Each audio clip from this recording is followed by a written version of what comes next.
Good evening, everyone. Hope you guys are all doing well. Welcome to the second episode of Homies Helping Homies. By the way, if there's any audio issues, please let us know. I'm using like OBS Studio now instead of Streamlabs OBS. So if you feel anything weird, type it in chat. We'll get it fixed. So I want to thank you all for being here. This is a very special event that's near and dear to my heart. This is the second episode of Homies Helping Homies, where we are homies who are helping homies. So gathered with me today are four amazing, wonderful, beautiful content creators who all have incredible brands and do various projects within our geek community. And we want to support them and help them out, not just with our words or our likes or our retweets, but with our wallets financially. That way they have the supplies and resources to be able to do whatever it is they're trying to pursue in their, endeavors and everything. So first and foremost, I'm going to go ahead and have everyone introduce who they are, their social media handle, and then what project they're currently working on that they could use help assistance with, that they could get the resources they need to even tonight, ideally, and everything. So starting off, let's go ahead and go to Rob. Would you be able to introduce yourself? And you're currently muted. Yeah. Yep, Rob. Sorry, Deborah and Rob. There you go. I thought you were doing the unmuting. I didn't realize I had to do things. Oh, yeah, sorry. uh, so I am Rob. I am from Fantasy Banjo, which is an LLC that me and some of my best... Can I cuss on this? Yeah, that's fine. Fuck yeah. Some of my best fucking friends that I've known, some of which since second or third grade, we decided we were already getting together, doing things, having fun, and sometimes being funny. So we figured we should actually... solidify it into an LLC to force all of us to continue hanging out because we're terrible with commitments. So we do all kinds of new media stuff, streaming, D&D podcasts, YouTube videos, you name it. We just finished up our season finale. It's not out yet, but for the podcast, the D&D podcast that we're currently working on, which is Standard Array. And I could talk for years and years and years about everything, but I will shut up now. And what could you use the money that you get tonight for to help you out with? So something that we've been wanting to do in all of the seasons of the D&D podcast that we've been doing, we want to source and commission an animator to animate some of the best highlights from the podcast that we've been doing. Perfect. Awesome. They're good people. I love everyone that's a part of like Fantasy Banjo and Standard Array and everything. Suddenly in chat is actually from Standard Array as well. So it's like super good people and everything. And then going over to Schrei205. Hello. I'm Schrei205. I'm a cosplayer, streamer, and back to being a Mythic World of Warcraft raider. So I do a lot of streaming on Twitch. I'm coming up on actually 10 years of streaming. So been at this a long time. As far as what I do a lot of World of Warcraft cosplay, if you couldn't tell. And I'm currently working on a cosplay of a different character, but also of this character, my Orc Death Knight. And I'm, wow, I'm not praying to chills tonight. Oh, they are all Alliance. I love them to death, but they're all Alliance. Yeah, and I've been so hard for so long that I'm like, fine. So yeah. And then Arkady? Hi guys, I'm Arkady. I'm primarily a cosplayer, but I also do tabletop streaming because I'm a regular cast member on the channel Mercenaries of Mischief, where we play D&D. I played 5e once a week. I do a monthly game of Asunder, which is a new game with the game's creator, Adam Lawson. And with the Mercenaries of Mischief, I also run a cosplay show called Running with Scissors, where I do very accessible cosplay help and put it back out in the world. And so you're kind of both helping me, the channel, and other people tonight, because the money that I would get tonight is going to go straight into a cosplay of Artemis from the video game Hades, which is one of the projects that I'm working on as doing several tutorials for Running with Scissors and the Mercenaries of Mischief. So anything I get goes into Artemis, which goes into content for the channel, which goes back into helping other people learn how to do cosplay too. Perfect. And then someone we all know and love, Casual Campbell. Hi, I'm Casual Campbell. I am a recent streamer and content creator, an all-around fun person. I am working on learning how to cosplay. I also do graphic designs, layouts, and all kinds of things. More importantly, I like writing stories, do improv and stand-up comedy, so I recently got into finally trying to write books that other people will finally get to read versus just me and my own eyes. And I think the biggest project that I'm working towards, which everything is going towards that, is my own TTRPG, a D&D, not supplement, but its own standalone using D&D base, Deep Breath, which is an anime and Shonen Jump inspired TTRPG, where you get to face a lot of elements from fantasy meets science fiction, where you can find a wizard that's rolling down a scroll and a hipster that's got a PDA trying to find what spell to cast, where the threat of a dragon is just as likely as a threat of a robot army, all while living your anime protag dreams. Nice. We're here for it. It's amazing. So my name is D'Angelo Murillo, and I'm the organizer of Homies Helping Homies. This is my channel. I stream on Twitch and everything like that. I'm also working on my own tabletop RPG called Emerald Templars, which is super dope. I'm super excited to do it. My heart and soul is being poured into it, and it should be really, really cool. So again, this event is all for actually raising money to help indie performers and everything like that. And actually, everyone here has performed for either a live stream or a D&D podcast or anything. So really quick, the other question I have for you is, Rob, out of the years that you've done this, how much money have you made from your endeavors in tabletop RPG performances?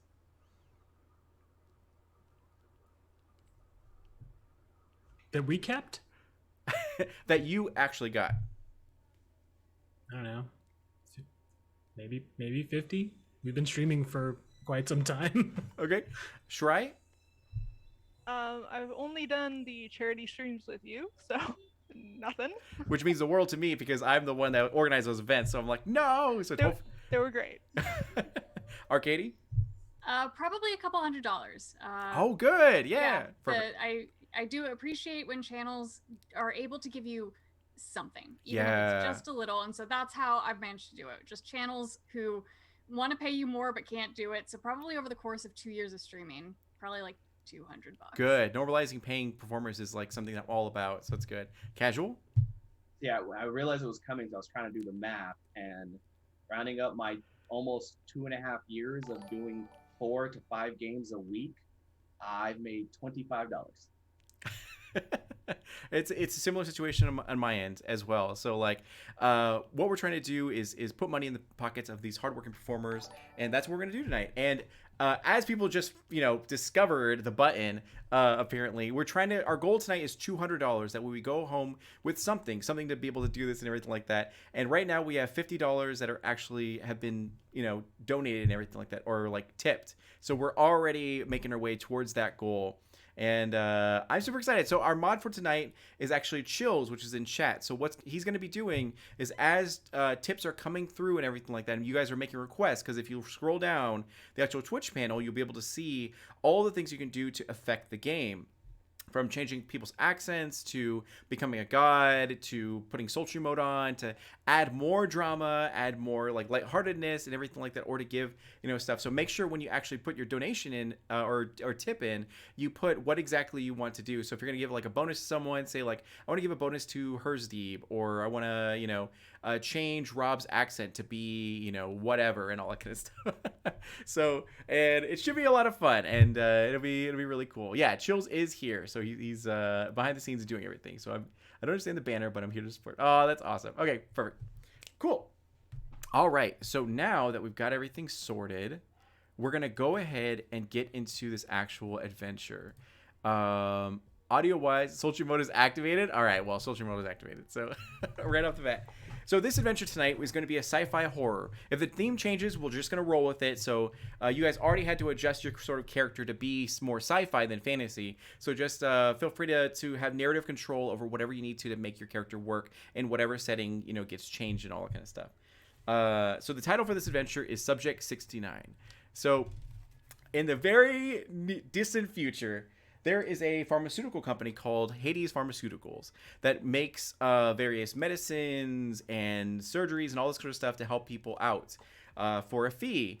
But what a lot of people don't know is there's actually a space station deep into space where it's a huge facility where there's about 800 staff members, but there's only 200 active at any given time. And what they do there is they test their new products on different subjects. And they not only do it for good reasons, but they also try to test it out for war or for whatever other reasons, which have caused quite a few test subjects to become very hostile and sort of violent. But they're contained and controlled in this actual space station, which is Amaya 13. Now you guys all work for security at Amaya 13 in this place. So you guys are either clones or, built for this specifically, or, just mercenaries who got hired, or, what have you. You've made your way here somehow, some way. So for you guys begin to wake up. And it's very cold.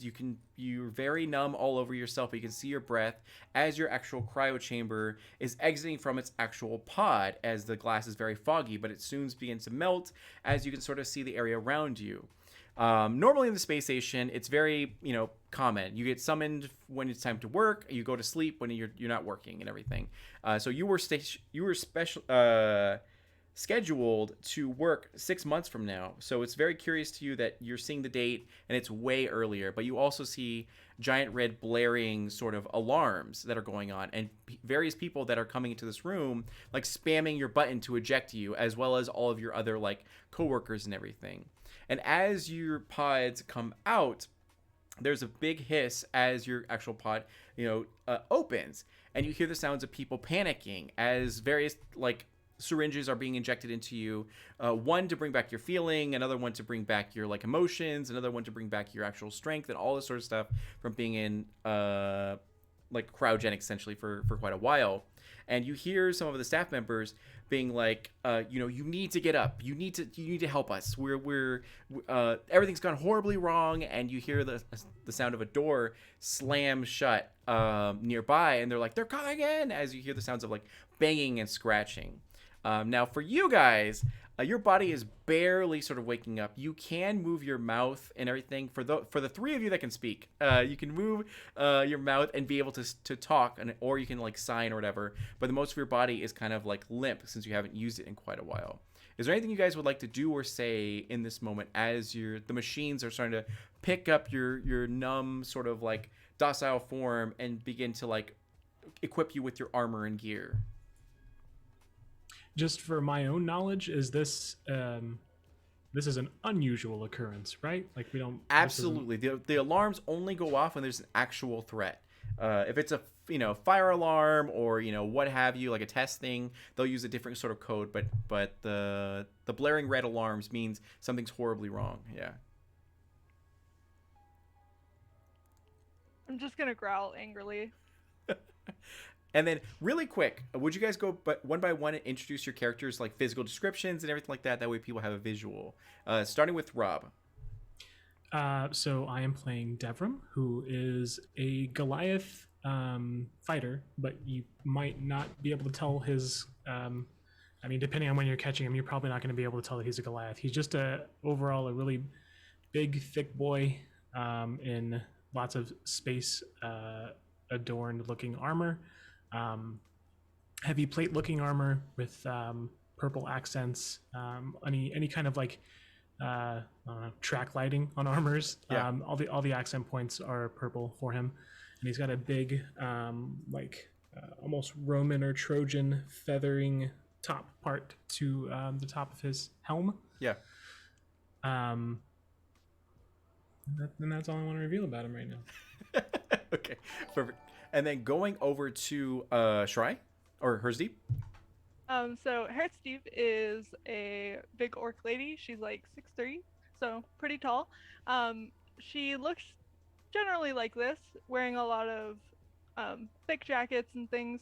Her armor's probably underneath. You can see the silhouette of bulletproof vest and that kind of thing. Yeah. But the one distinct thing about what she's wearing is it seems to be vaguely like assless chaps. There's just nothing covering the butt.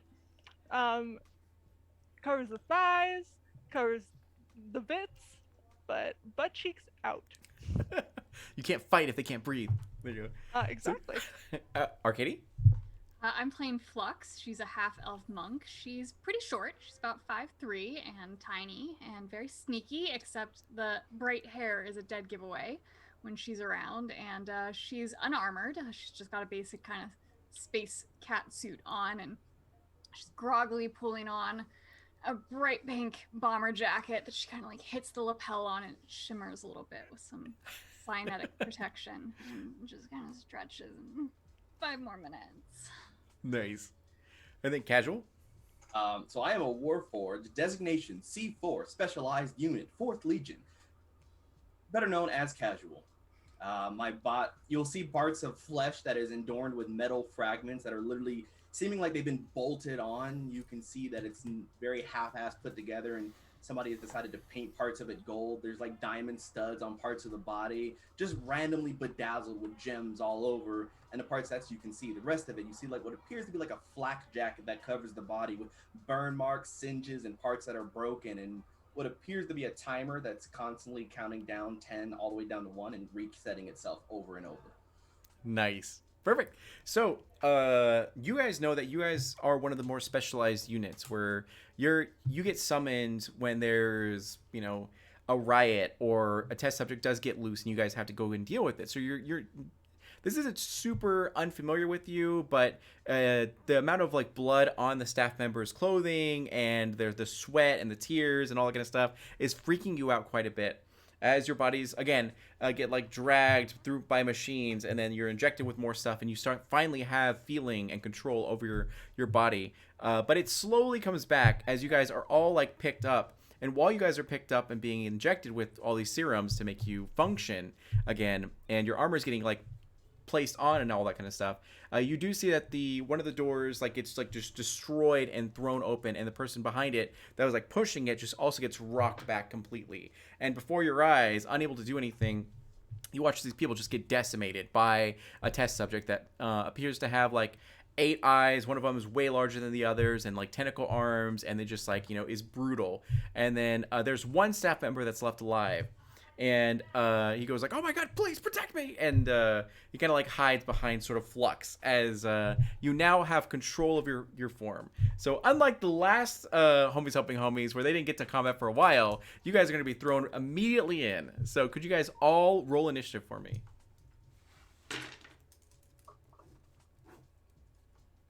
Hell yeah. Oh, Ready for fight. And then Flux. Just kidding. I rolled an 8. Whoa, single digits. I got a 5, so. Okay, so okay. 5 for Casual, a 8 for Hersdeep, and then Flux? 16. I'm not sure why it's not showing up in the game log. Oh, you're fine. And then I'll just tell Devon? you stuff. 18. 18. Okay, that's pretty tasty. And it's okay. They got a 3, all right? So this is like the Craigslist mutation. So first one up is going to be Devram. So in this room, there are 2 sort of like test subjects that look to be former staff, and then somehow, some way they became sort of like mutated and grotesque as, yeah. All right. So do I have my equipment and everything? Or Absolutely. Am I just Whatever you like... have on your character sheet, wait. that's what you have now on your suit. Sweet. So I'm going to very quickly grab my very large, very circular and shiny purple shield. And I will jump in. Is he being like mauled already, or like Yeah, what's the status of? There's one guy that's still alive, and he's hiding behind Flux currently. As you guys are finishing your injections and can like, you know, testing out your body and making sure it works. And then the 2 enemies are like within 5 to 10 feet of you, and they're on top of another person, just like completely mauling them, not paying attention to you. Okay. I will. I'll make my way to the test. Well, one of the test subjects that's being, or the regular people that are being mauled by the test subjects. Yeah. And I will make an attack with my longsword. Okay. Yeah, we'll start there. They have like no armor on, so it seems going to be pretty easy to strike them. Okay. Well, I don't know what their health looks like, so let's test that. I guess that's damage. I don't need to do that yet.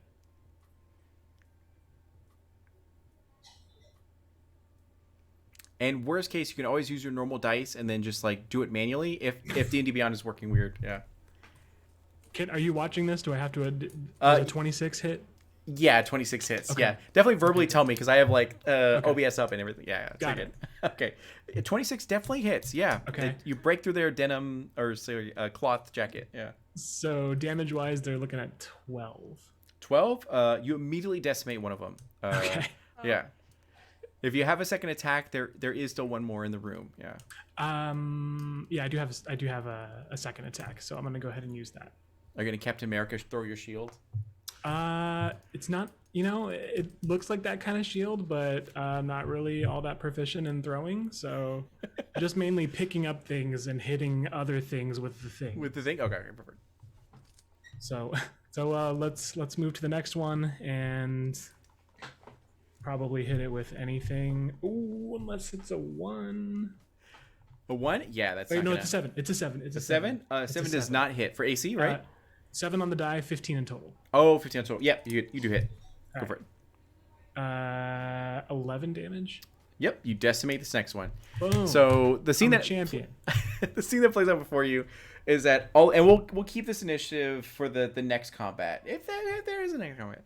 So what happens in this situation is that you guys are all like waking up. You're kind of like your emotions aren't there yet, so you're kind of just like watching these scenes of like gore happen before you, and as the serum hits your body, you begin to like realize what's going on and be like, oh my god, this is like really really bad. And then immediately Devram jumps to action the moment that everything like works for him.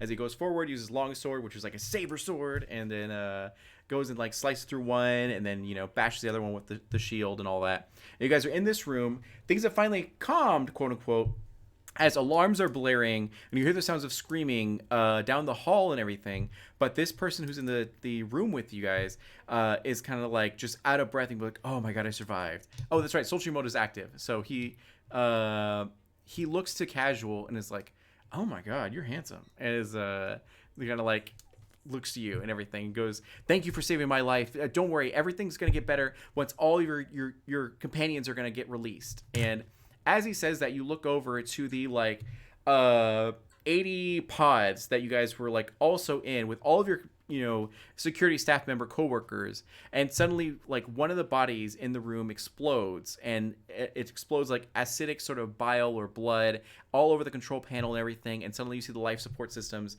like just die one by one in all the 80 like compartments. So we're gonna have 80 allies and we're gonna join you and help you with this, and now it's down to just you guys. And this guy is just kind of like, oh my god, and he's just processing right now. How would you guys like to handle this situation? Well, Okay. Hey, it's okay. We got this. We got this, buddy. It's okay. And Is the NPC attractive? I would say his charisma is like a 12. Yeah. Oh. Yeah, but sultry mode is on, so I That's mean, true, Soldier. our standards have dropped. He looks great in those jeans, though. Yeah. You are in the safest hands possible. C4 has an explosive personality, and you are going to be held delicately. Perfect. Okay, so he looks to you guys and goes, you're right. I just gotta we gotta get through this. Okay, and he kind of like wipes his tears away and all that kind of stuff. And he takes out a data pad and begins to like, tap into it. And then all of you guys have like a HUD that you're implanted with, and you can see like the schematics of the entire space station, all that kind of stuff, and immediately like GPSs you to the escape pods. And he goes, we got to get off this ship. Like we that's the only way to do it. The test subjects are running wild. Something went wrong with subject 69. And the moment that this name comes through your ears, that brings up all the alarms, because you know that subject 69 is the most intense, most dangerous of all the subjects that they've ever tested on. It has regeneration, invisibility, super strength, and all these different things that make it very, very menacing. And they go, once he got free, he was smart enough to actually go through the station and begin to unlock everyone else and take down the defenses and all that kind of stuff. So he's somewhere on the station, and we need to get to the escape pods. And he is kind of like pacing back and forth right now. Seems he's getting more and more unstable as the seconds pass. Is he a small man? He's about 5'2". Yeah. Okay, I'm gonna walk over and just like pick him up, and just start heading for an escape pod. Okay, perfect. So you guys know that your protocol is to destroy the space station in the event that everything got like super chaotic and out of control. You go to the center of the actual space station and you set up self-destruct. You all have you don't have the security clearance for it, but you know where to get it if you need it. So the staff members, the normal staff members, don't know that, and he's kind of like telling you that, like, you're right, we got to go to the escape pods. But there's a one of the test subjects that are actually out in the main hall on the way to the monorail. But we could also take the maintenance shaft, as he kind of points to your guys' side, and he goes, I don't know what's safer at this point because something got into the actual shaft as well. So it could be like a toss up as he kind of like looks to you guys, and also slightly pees himself as well. What? While I'm holding him? Yes. Look, you made this choice. I'm just gonna like drop him and just Okay, perfect. and then just point at the maintenance shaft and do this. Okay, perfect. So now someone just donated $25 to add drama. So what happens is that as this poor NPC named Philip, it's his birthday, he was about to get married, he was 2 days away from retirement, the whole shebang. Philip. So Philip is there and he's like, you know what, I feel safe with you guys. I'm glad that, like, you know, after this I'm going to start a new life and everything's cool. So the add drama is suddenly the doors burst open as a giant, you know, elongated sort of arm slithers around and grabs his like shoulder and then just rips him into the hallway as he screams, and he's just like gone, leaving you with the choice of maintenance tunnels or the main hall. And from the, you're going to go to save him? Can I read form in time? So with your passive perception, you do notice that there are about like 4 creatures that are in the main hall, like there, just blatantly, and you're not sure what else might be in there. The maintenance shaft, you're unsure. You can do a perception check to try to gather more information about what's down there, or if you have any like spells or anything, you can also try that. Yeah. While they think about it, I'm just gonna start down the main hall. Okay. Yeah, I'll instill some false confidence or comfort in Philip's dying moments and just tell him, "We're coming for you." Okay, perfect. Flux, what do you want to do? I'm just following hers Deb. I'm Okay. just going. She's big, she's tall, she's strong, she looks like she knows what she's doing. I trust her. Perfect. Then I'm following as C4 will take a small chunk of C4 and throw it in their mouth and start chewing on it like it's bubble gum. Okay, perfect. All right. Next page, you guys have chosen the main hall. Bum, bum, bum. So, with drama still on, you notice that random explosions are happening. There's fire that's like ignited in different areas. And you see that there are 4 creatures. They've grabbed Philip. He's not dead yet, but they have grabbed him and are like looking to attack him and everything. You also see as this hallway sort of curves down, it kind of like blocks your line of sight a little bit, but you do see a very huge creature that's there that you can sort of identify as Subject 76. That you can't quite remember what was about Subject 76, but you can do a actual like history check or nature check, whatever you feel is most appropriate to gather more information. But in front of you are 4 enemies. Would anyone like to do anything before you enter and engage in combat? There's 4 enemies and 76 behind them. Correct, yeah. The distance is pretty much like the closest one is probably 25 feet, 30, 35, 40, and then Subject 76 is 65 feet away. Would I be able to reach Philip? Yeah, he's within your range. So Okay. After I'm just gonna charge and attack whatever's got him. Okay, perfect. So you rush forward. Oh my god, it was so cool. Oh yeah, okay. So soldier mode is on. These creatures have the squarest jaw you've ever seen. They've got like a pompadour. They have they've got some like they're pretty good looking. Their charisma is definitely a 15 to 17 of these abominations. So they're pretty they're pretty good looking. So Okay. Do I need to roll attack? yes, so go ahead and roll. So there's one dude that's actually like grabbing him and trying to actually dismantle him and all that kind of stuff. So go ahead and roll your attack. And C4, while that's happening, is running towards 76. Okay, perfect. Okay. I got a 24. 24. Yeah, you absolutely hit this one. These seem to be the same creatures that Devram like destroyed. So go ahead and roll your attack.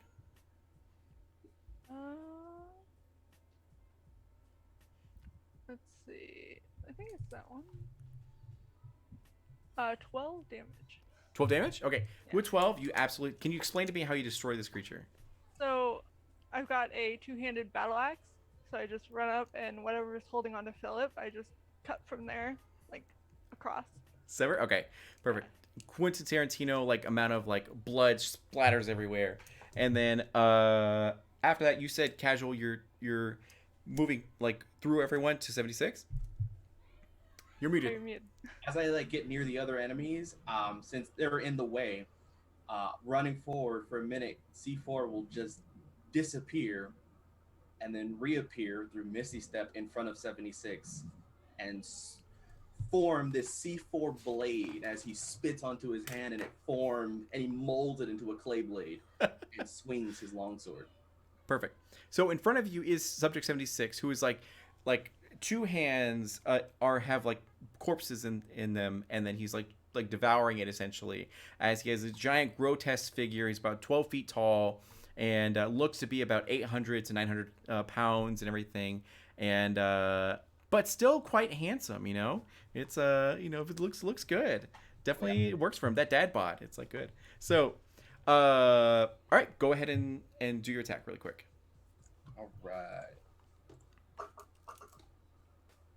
17 does hit. Go for it. All right. That is going to be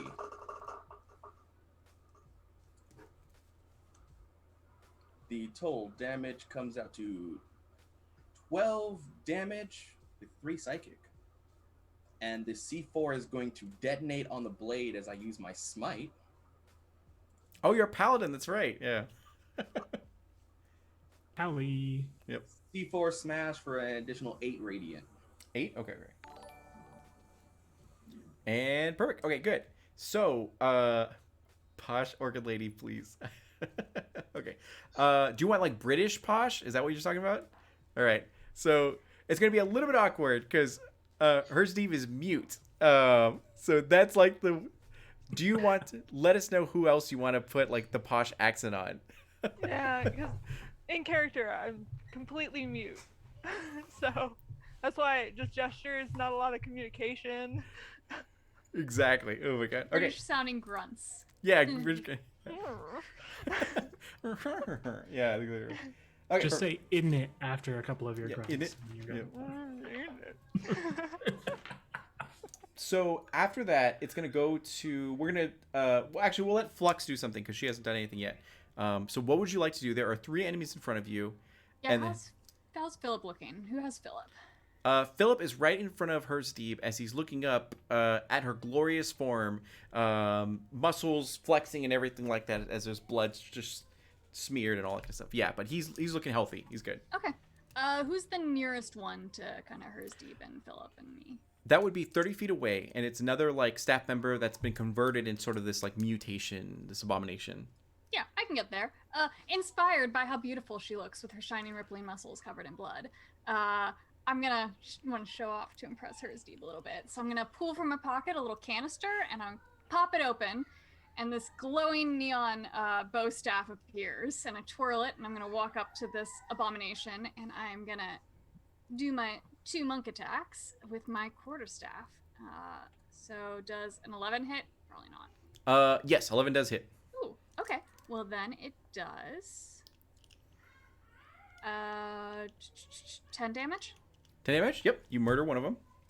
Is there one within striking distance? It would be about 5 feet away from you. That I can reach, so I'll hit him with my second attack. 19 to hit. Yep, you do hit. And 9 damage. 9 damage, still up, but barely hanging on. Well, I'm going to take my bonus action then and do an unarmed strike against him. Okay. So I twirl, and I hit him with 22 with the left hand as it comes up around. 20, yeah, that definitely hits. And that does 6 damage. 6 damage? All right, you murdered the next one. So there's one, like, mutated staff member left, and then there's also 76 that's there.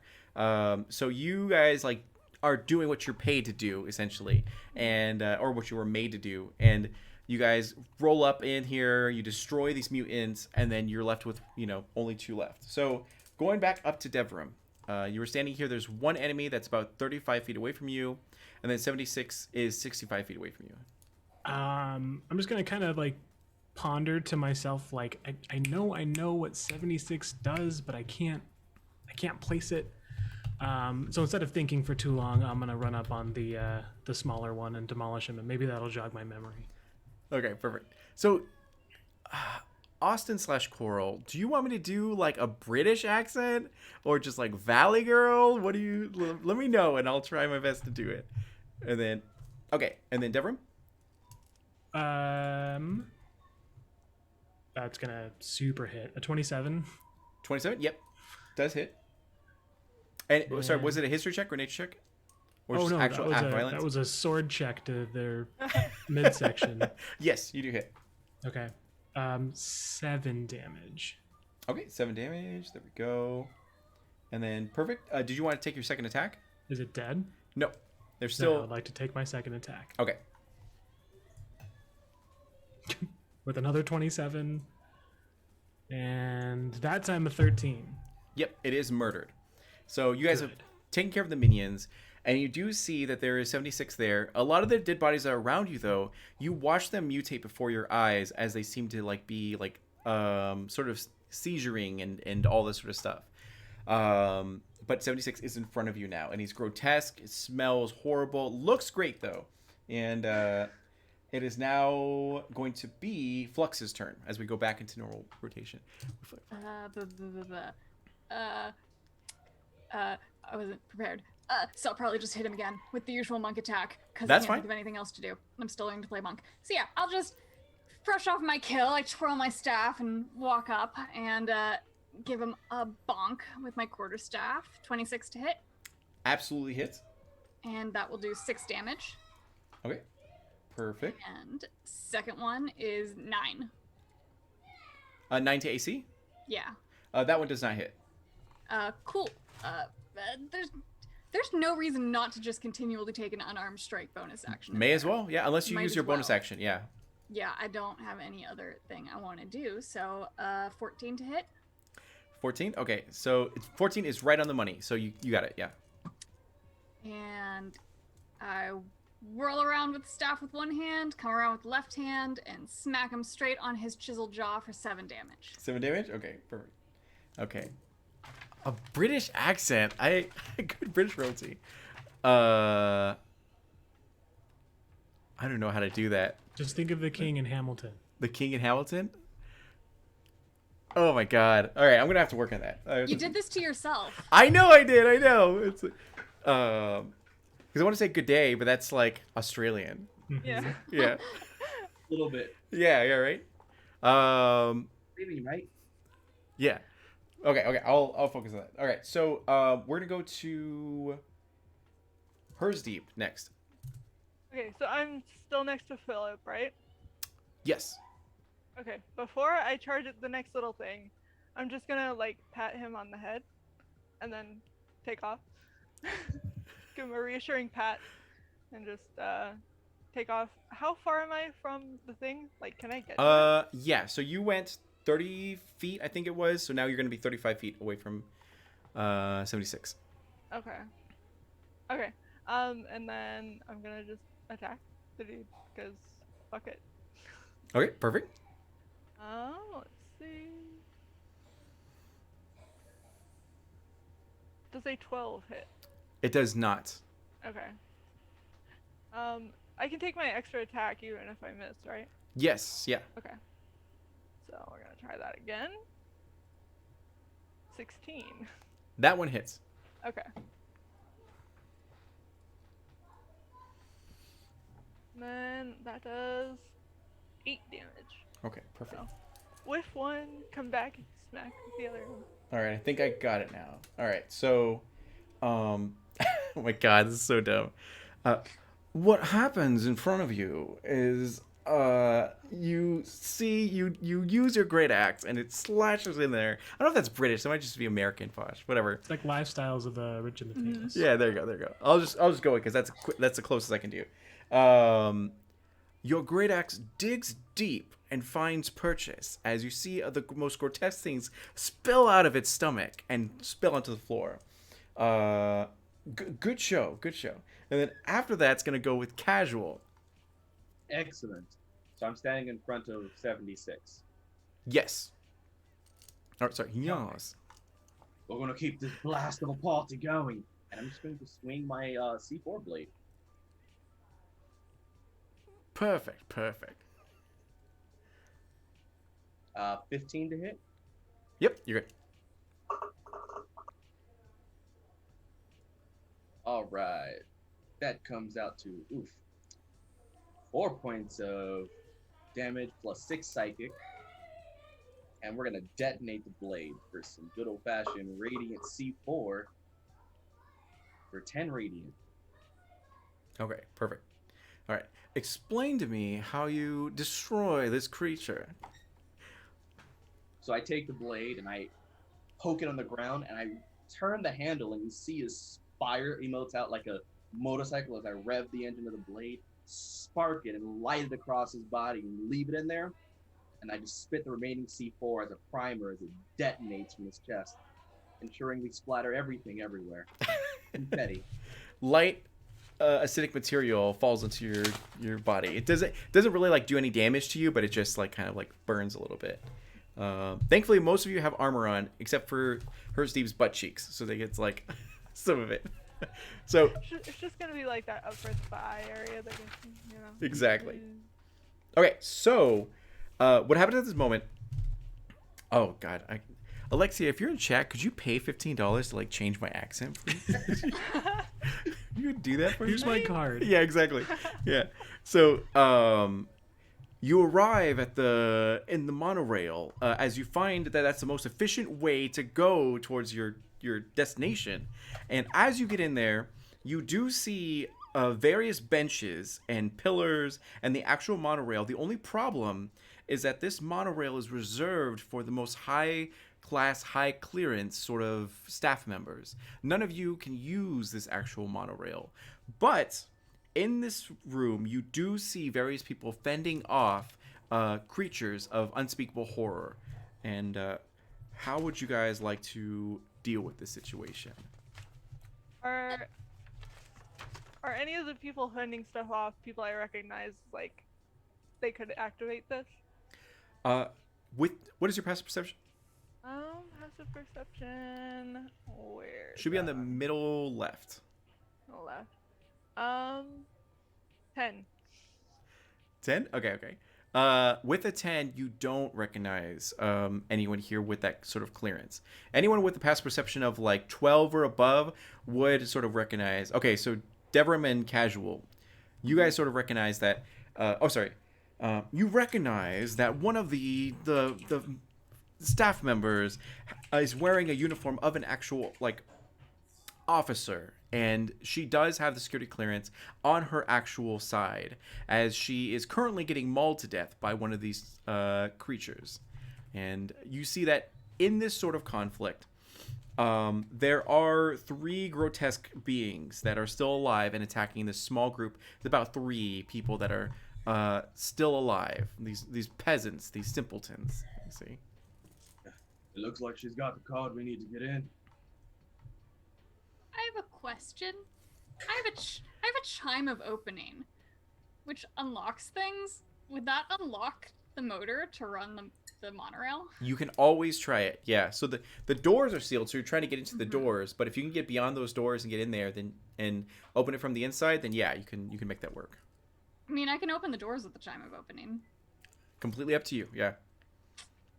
Yeah, let's open the doors. I got. It's a one shot. I got 10 charges. Let's use the pull out, fish around in my pocket. Go, wait, I got this, guys. Walk up to it and go ding. Doors just. Perfect. So, as you witness death and destruction all around you, you as these commandos sort of like security officers make your way past the gore and bloodshed to the actual monorail, and you see Flux as she stands before this door. Is it like any checks or just like automatically open? Automatically opens it. All right, perfect. One of the wondrous items I got. She takes out a hairpin and then like fiddles with it, and then suddenly it's like and opens up. German? Oh my god. All right. Great. Perfect. Okay. Wunderbar. So what you see here is in this monorail, it's very fancy. There's great materials used for the seats and everything. As you get in there, you see the staff members that you've left behind run to go and chase you, but the door's shut right before they're able to actually get in. Now it's up to you. You can actually decide to let them in, if you'd like. When you say you mean Flux. Correct. Flux holds all the power in the situation. I said hairpin, but it's really like a data pad sort of thing. I'm just gonna, Yeah. as we're doing this, I just like gently pat her on the head and give her a good thumbs up. I guess I should let. Although they might be. Are we all in the monorail? It's up to you. Yep. Us four? Yeah. I think us four are in. Is Philip in the monorail with us? You can choose to have him or not. Yeah. I want Philip and the three of us, and the other people who are outside were too slow and can go fuck themselves. Perfect. You hit that like renegade option on like your controller for like Mass Effect, and then Look, so they were slow, and I think we can get this moving without them. sorry, maybe. Alexia. Okay.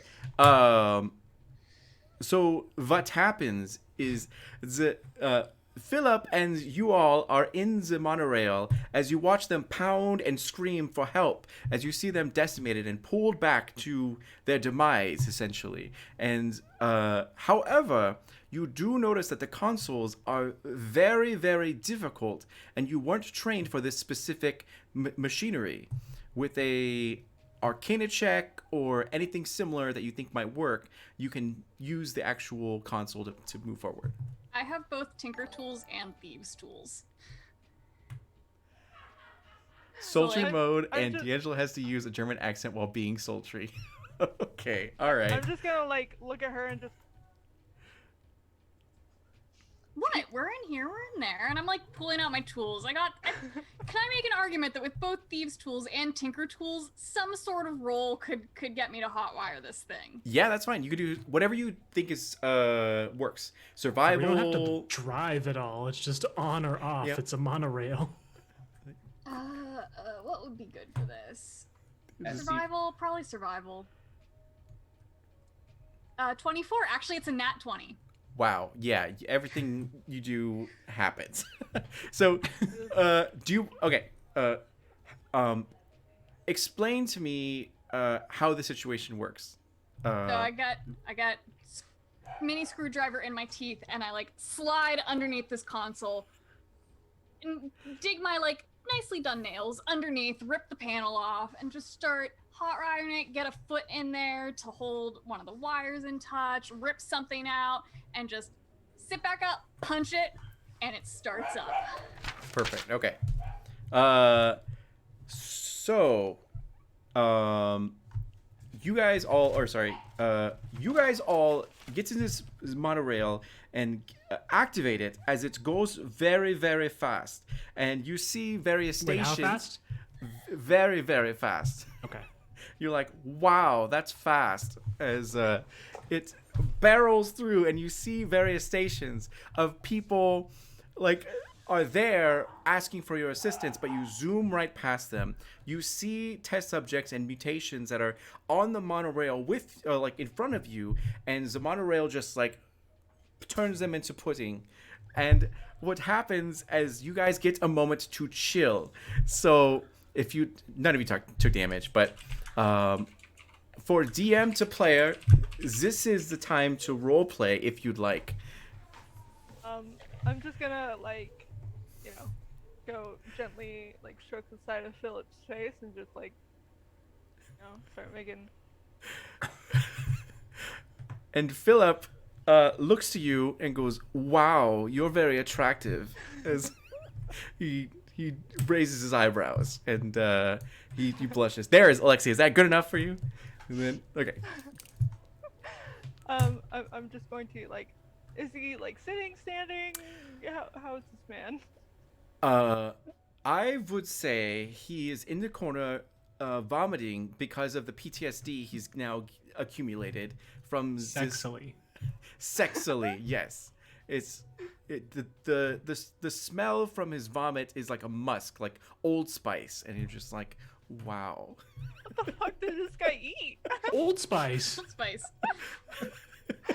I'm just gonna like comfort him and pull a like handkerchief out of somewhere and just like wipe his face off and it's okay. Okay. Just give him pats and encouragement. Okay, so Schrei, really quick, if you could go to your mic and then there use the little caret and then go to the audio settings to increase the volume for your microphone.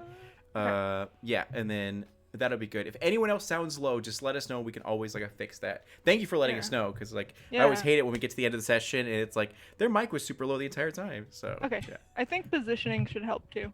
It's all good. Yeah. There, I think I fixed it. Does Philip look hurt? The teeth. Yeah. I'm sorry. Say again. Does Philip look hurt? Yes. He's got a few owies over his body. I'm going to approach Philip. I'm going to cup Philip's hand between his face between my hands and pull him close and gently place my lips on his forehead and use lay on hands to restore his wounds and whisper, "You shall be safe in my hands, among many other things, child." And then gently set him back. I'm just gonna give him a look like. Philip has two hands. There you go. He kind of looks to you and goes, I don't know if this is heaven or hell, as he like fans himself. And yeah. Is there anything else you guys would like to do right now, other than flirt with this NPC? No worries if not. We have to try to make it out of here. We got to make this place detonated. Not worth saving now. Definitely not. Yeah, it's a lost cause. We get to make a big explosion. They blow a bubble of C4 that pops, and you see little sparks and flames for a moment. It's gonna be glorious. Nika, that's so funny. Okay. Yes. So what happens at this moment is that you guys are on this. Oh, sorry. What happens is that you guys are on this monorail and everything's going well, like super good. You're like, wow, we're gonna reach our destination in no time. And Wait, how good? very good. Okay. So what happens is that you get to the 70% mark, as you can see on your GPS, whether it be on your HUD or the console and on the navigation part. And you see that suddenly the monorail shakes violently back and forth as you hear something clamber on the windshield. And what would you like to do? Can we see out the windshield? Yeah. Yes, there are flashlights, floodlights that are showcasing what is in front of you. There are various lights on the rail, but unfortunately you don't see anything. What happens is that you see pieces of the windshield that are being digged into but unable to actually be shattered. But you feel violent shakes and pounding coming from it. I'm gonna run up to point. How long is this thing? Am I like desperately out of reach of help if I run all the way to the front of this? I would say it is 25 feet long. Oh, okay. All right. So I'm gonna get up to the front of it and just kind of like prep for the worst, and ready my shield and just tell everyone. Brace for impact.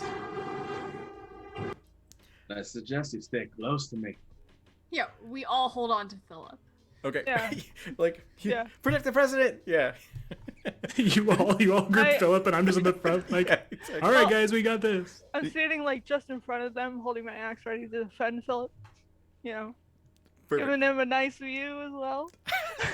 There you go, for like flexing the glutes as they like come Yeah. up. So one thing, Chills just donated $15 to have Casual have a Scottish accent.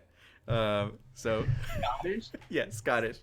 Groundskeeper casual. Yeah. So think of brave, for example. So Oh, I'll figure it out. it's okay. I'm struggling too, dude. You're totally good. So, what happens is the monorail shakes violently, and for a brief moment, you do see Subject 69 appear in front of you. It has giant horns and 4 eyes and a huge hulking figure, like David Bautista, but twice that size and with horns. And what he does is he tries to break into the monorail, but because it's a high executive monorail, the windows are stronger, the material is stronger to prevent any sort of attacks or anything. So seeing that he's unable to break through and kill you, he looks back to see the path before you all. And what happens is that he charges up his mouth laser and shoots it off forward in front of the ceiling in front of you guys. As although he can't get through the actual monorail to get you, you're going to crash into the debris. So Devrim was right that you guys have to brace for impact. So go ahead and give me a dexterity check. Do I get anything for reading Blitz? Is it a You can have an advantage because you're most prepared for it. Yeah. is it a check or a saving throw? I would say saving throw. Yeah. 26. You're muted, casual. I say, laddies and lasses, you get a +5 on that. Because Paladin's got you out here. Oh, nice. You got a +5. All right, so if it's a +5, I got a 31. Yeah, you Well- see. If it's a +5, then I got a 14. 14. Okay. Okay. And then Devrim. With a +5, I'm at what did I get? 13. 13. Okay. So 13, 14, and then a casual. What'd you get? 13. 13. Okay. Let me roll for Philip. I'll give him advantage because he has all of these bodies protecting him. So And a +5 for the lad. Yes. So a 22 is what he gets. So Flux and Philip are doing pretty well. So Philip, seeing the debris, immediately grabs upon Flux and cries as everything just goes black as it rams into the actual debris. Now, with the mouth laser, the sexy, spicy mouth laser from Subject 69, it shoots and actually pierces the hull of the ship, where you see some debris actually begin to get sucked out. And not only that, but now that the monorail has crashed into this actual debris, is some of the windshields and everything have smashed and are breaking forward. You hear the sounds of gasping as Philip is gasping for air. Now you all immediately... Oh, sorry, I forgot to do the damage. So all of you but Flux and Philip failed. So y'all are going to take some damage, unless you have any sort of damage mitigation or anything like that. Is it force damage? It would be physical bludgeoning, I guess, would be the most accurate. 7, 13, 16 damage is what anyone who failed took. Oh, that hurt. Okay, perfect.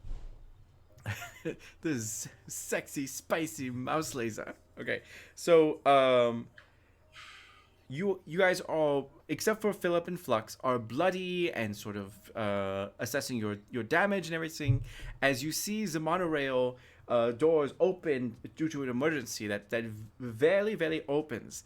But you see Subject 66 crawls out of the hull breach and leaves you to your devices.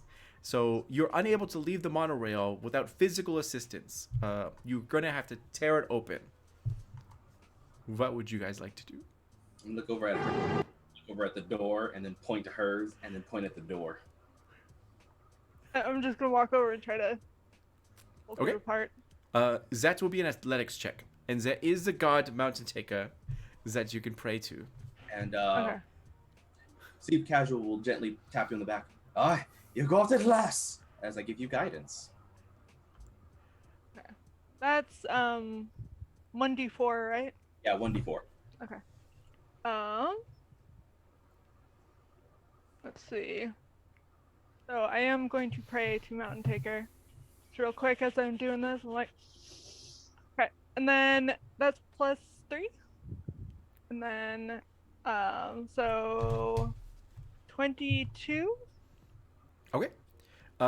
With the 22, it's you do shatter it open and throw the doors off the hinges and through the other hinges on monorail. I don't think so, but No, just sliding door. Just kind of. you are very, very extra as you take the door out of its compartment and throw it, and then same with the other one. And you do see that there is a clear path as you're just right next to a station, conveniently.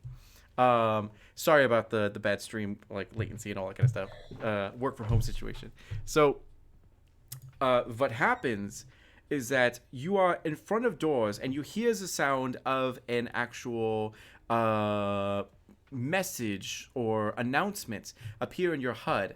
Oh, sorry, Philip is also dying as he cannot breathe in space. You guys have super suits that the moment that it registered that oxygen level was beyond a certain level, your visor came on and protected the booty, as not only that, but the head, providing air. Except for, yeah.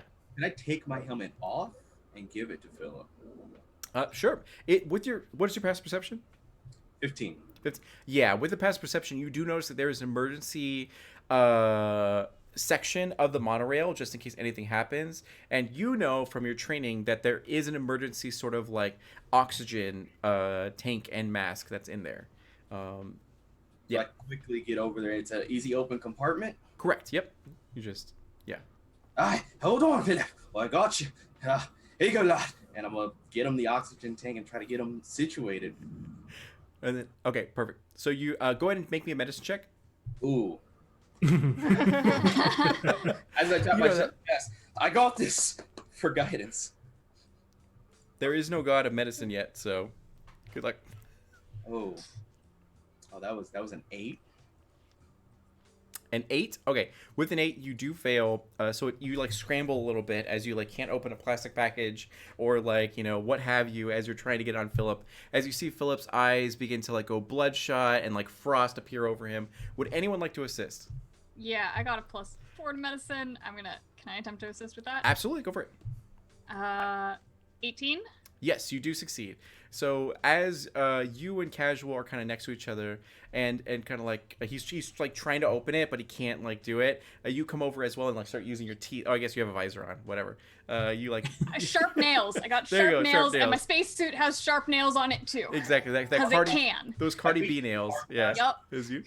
Exactly. So you do tear it open, you put it over Philip, and you see like the frost begin to alleviate, and his oxygen begins to run through his system, and he's like, "Thank you, my sexy angels." I clutch him to my ample bosom.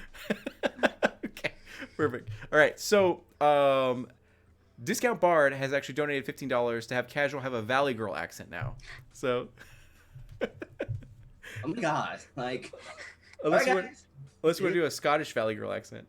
But no, you could just do a California Valley Girl accent. That's fine. Cool. All right. OMG, let's GO. Yeah, there you go. Perfect. So,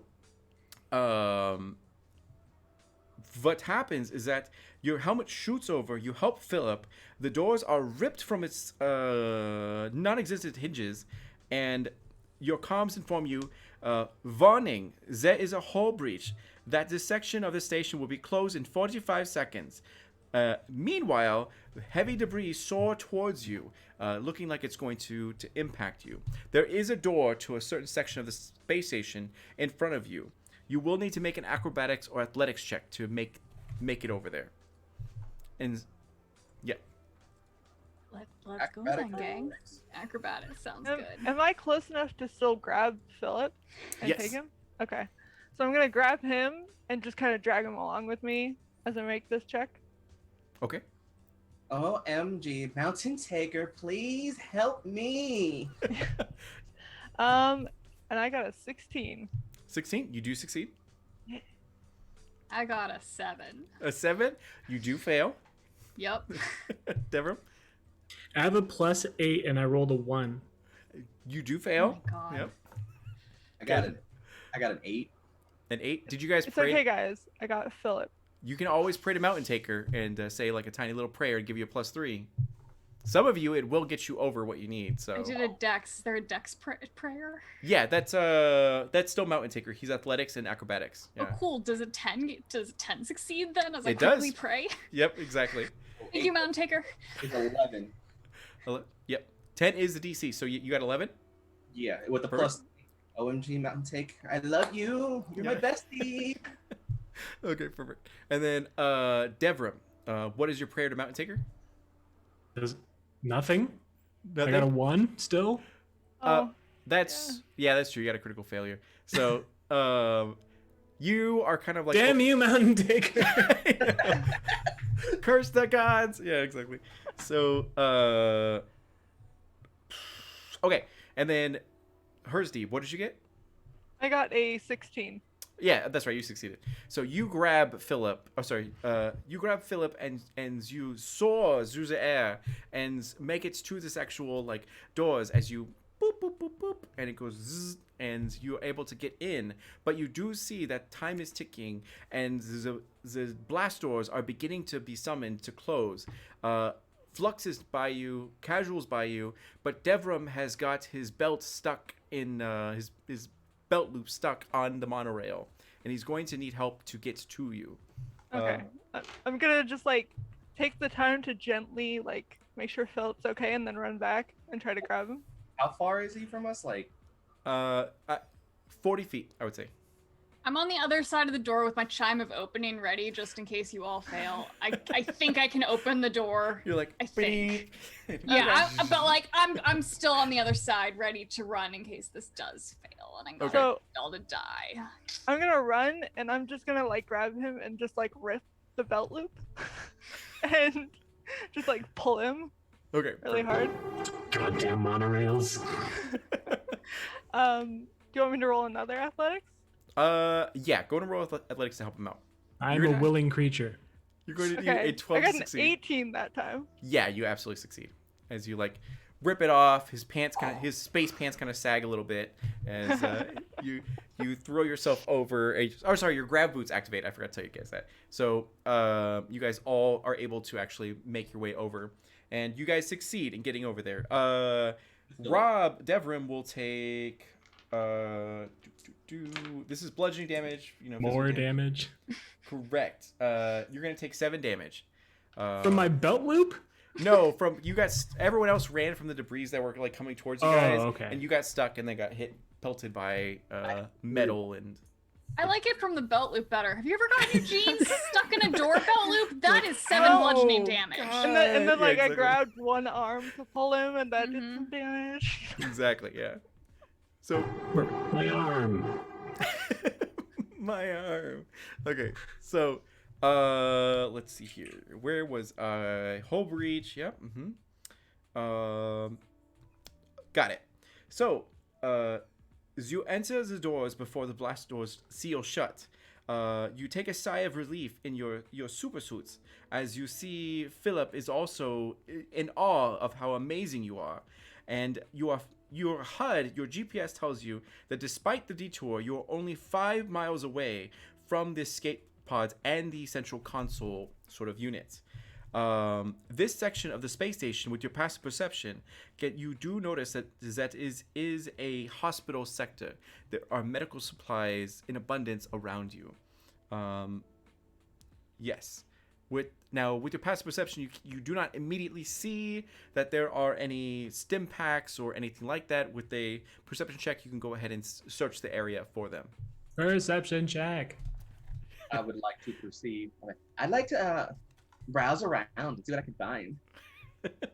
I'm just gonna like focus on Philip and like, just I pat him a little bit. Philip will kind of like look at you guys and be like, "Wow, that was scary," as he kind of like sags into a chair and just like contemplates his life. got a nat 20 on perception to Oh, find medical supplies. You see like everything in this room. You know the social security numbers for all your allies. You can know their credit score. I feel like my astral visor might have kicked in and given me a bit of a neon glow to help pinpoint stuff. Mine was smashed in the wreckage. Yeah. Mine did the other. It just turned pitch black as I rolled a natural 1. Natural 1? Yeah. There you go. Okay, so Alexia actually donated $15 to give Rob a Texan accent.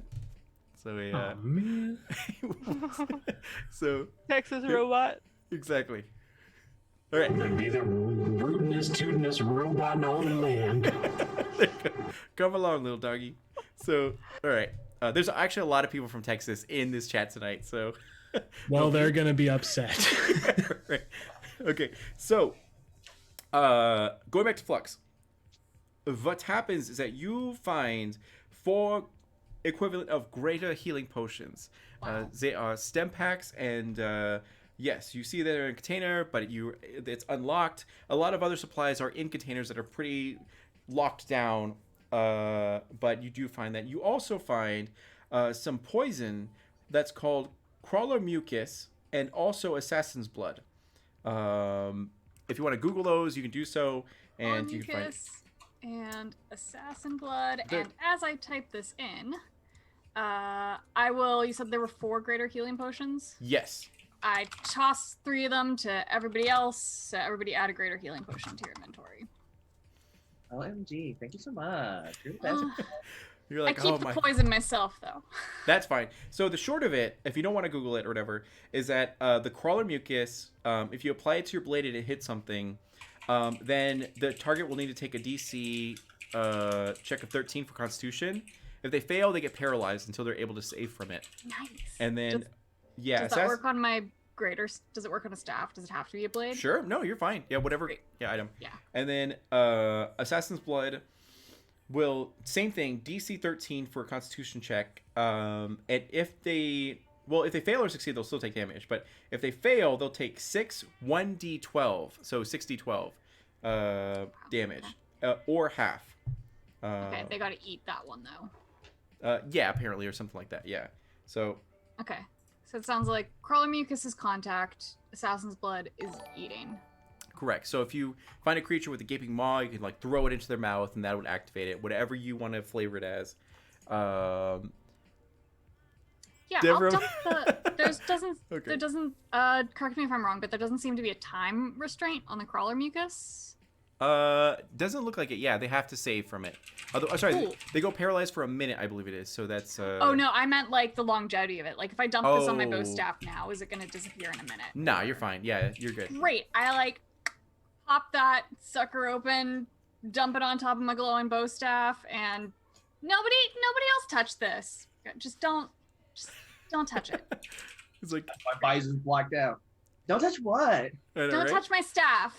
You like slip and accidentally lick the staff, and it's just like, dude. Okay, so Devram Rob donated $15 and said literally anything other than a Texas accent. So Alexia, if you're in chat, Alexia, if you're in chat, think of another accent to give Rob. Also, I want to let you guys know we are at $220 currently, so we've already surpassed our goal. I did it. Yeah, there you go. You like donate to yourself. Yeah. So awesome. It's really awesome. Thank you again for supporting indie content creators and everything like that. In about 10 minutes, we are going to take a little bit of a break, but we'll get through the scene first. As you guys get these medical supplies, if you want to use them, go ahead and use them now. Immediately using mine. Yeah, you're like, what is that, stem pack? Come on. It's like, Can I split mine with Philip to heal him? Philip actually looks great. He doesn't. Yeah, he doesn't. He almost died in a vacuum. Okay. Psychologically, emotionally, Okay. a wreck, but physically doing well. Yeah. Physically, okay. So I'm just gonna fix myself up and then like hug him against my boobs. Like, you know. He appreciates that. I got the idea from the little All right, one. you got a Minnesota accent now, Rob. What is a Minnesota accent? You're like, Don't you know? yeah. Oh, hey there. How's it going? Think Fargo. It's not Canadian. Yeah. Seen Fargo. Are we having at least 10 minutes in here? Yes. Yeah. How's everyone? Oh my god, how's everyone looking? Great. Sexy. I mean, I didn't mean like that, but I know. Yeah, you can think if it helps, Rob. Think of the SNL skit like for the Chicago Bears, like da Bears. Oh, okay. So I'm just a super fan. That reference you can just like use it for. Okay. Yes. I have been better. Perfect. Okay, so yeah, you guys can take as much time as you need in here. 10 minutes, 20 minutes, or whatever. If you need a short rest to get back whatever you sort of like need. And any RP stuff that you guys would like to do at this moment. I'm just gonna hang out with Philip against my boobs. Philip, as he's being like smothered essentially, and he kind of like says, "Man, I feel like wow, I feel like there's a chance we'll get to the escape pods with you guys here. I'm so grateful that you're not gonna do anything wild or crazy." And meanwhile, you guys know that you are tasked with actually destroying the space station because it's gotten so out of control. But he does not quite know that. If you want to reveal that information to him, that's fine. Or if you want to, but you just don't know how he's going to react. Are the escape pods like on the same path? Like Yeah. So okay. you guys know. Or sorry. You guys know that there is a little bit of a detour, but it's absolutely within the same area. Like you can literally run to it. Okay. I think I'm good anyway. Hey, who do you guys think would win in a fight? Subject 67 or Subject 76?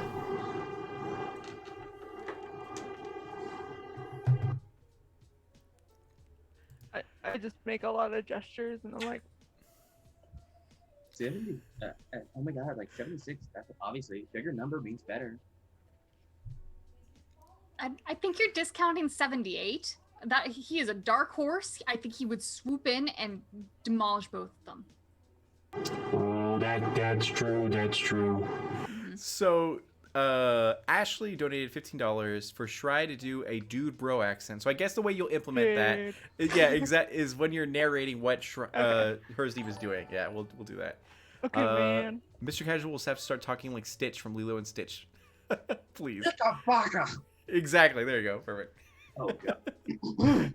R.I.P. your throat. So I hope we don't have a stream tomorrow or anything like that. So. No, I'm just doing Resident Evil tomorrow. What do you mean? Yeah, there you go. Perfect. Oh, God. Okay. Yes. So I think right now we're going to go ahead and take our break really quick. We'll be back in about 10 minutes or so. Thank you so much for your support. All this money is going to go towards helping our performers and everything get the resources they need to pursue their projects and their endeavors and all that kind of stuff. We'll be back within about 10 minutes. And yeah. There we go. Perfect. All right. So we should be back. Hey everyone, thank you so much for the donations during the actual break. Wish Warlock gave everyone a +1 to their next roll, or I guess a roll of your choice, whichever one you want to like use and everything. So keep that in mind. Thank you again so much for everything. This is Homies Helping Homies. To reset the room, we are raising money to split up. So what happens is that you can tip to influence the game in various ways. I have to do a German accent. Casual has to... Oh, whoop. There we go. Okay, now you guys can hear me. Okay, perfect. So I have to do a German accent. Casual has to do an actual like Stitch and Lilo accent. Schrei has to do a bro accent, and then Rob changes. What was it? Minnesota, right? You had to do Minnesota accent. So yeah. So it's quite interesting. Anyways, at the end of the night, we're going to take all the tips and then split it up 5 ways. That way we can all go home with a chunk of it to be able to put towards our next endeavor and project and everything like that. So thank you so much. Even though you guys are having fun and all that kind of stuff, we really, really appreciate it because you're literally helping us out with our projects and everything. So thank you from the bottom of our hearts. To reset the room, go ahead, Rob, could you please reintroduce yourself again? And this time you can do the shorter version where who you are, to where to find you, and a little bit about your character. So I am Rob from Fantasy Banjo. You can find us everywhere at Fantasy Banjo. We are a group of people who do new media stuffs. I am playing Devrim, who is a large, thick boy Goliath fighter. Lots of silver armor and with purple accents everywhere we could possibly find. Main things is wielding a big giant purple shield and also a sword to do the stabby stabs. Nice, I love it. And then Schrei. Hi, I am Schrei205. I am basically obsessed with World of Warcraft, and that's kind of all I do. I'm a Mythic Raider and cosplayer, and I am currently playing an adaptation of my Orc Death Knight, Hertz Deep. She is big and tall and green, and her butt cheeks are out because that's just the way it's gotta be, man. That's amazing. And then Arkady. Hi, I'm Arkady. I'm primarily a cosplayer, and you can see me hanging out on my Twitter, which is Arkady Cosplay. I am also a regular over on the Mercenaries of Mischief. We're a tabletop gaming channel, and you can find us as Mercs of Mischief on both Twitch and YouTube. And I also produce a cosplay show called Running with Scissors through the Mercenaries of Mischief. So that's primarily what you're funding for me tonight is enabling me to do more tutorials and give back to the cosplay community. And right now I am playing Flux, who is a half-elf monk. She's a little bit of a roguish monk, apparently. Breaks down doors, hits things real hard, and runs. And we're here for it. It's amazing. And Casual. Casual social media at casual_Campbell on all things. I'm a Twitch streamer and content creator. I make videos and do plenty of dumb things so that other people laugh at me for money. And I also make my own TTRPGs, and that's what all this is going to be going to. And today I am C4 Specializing Unit 4th Legion, codename Casual, C4 for short, a Warforged Paladin who's addicted to C4 like it's bubblegum. Nice. And my name is D'Angelo Murillo. I'm the organizer of everything. So this is my channel, stream on Twitch, and I organize Homie Helping Homies to help people fund their projects by entertaining viewers in different ways, changing their accents, changing the theme. If you scroll down on the actual Twitch channel, then you can see all the options that you can do. So the money will get sent over into a pool. We're going to chop it up 5 ways at the end of the night, and then everyone gets to go home with something. And this story takes place in the very distant future on a sci-fi sort of horror setting on the Amaya 13, which is a space station owned by a pharmaceutical company that's doing experimentation on humans and other creatures to be able to see what their actual genetic modification can do.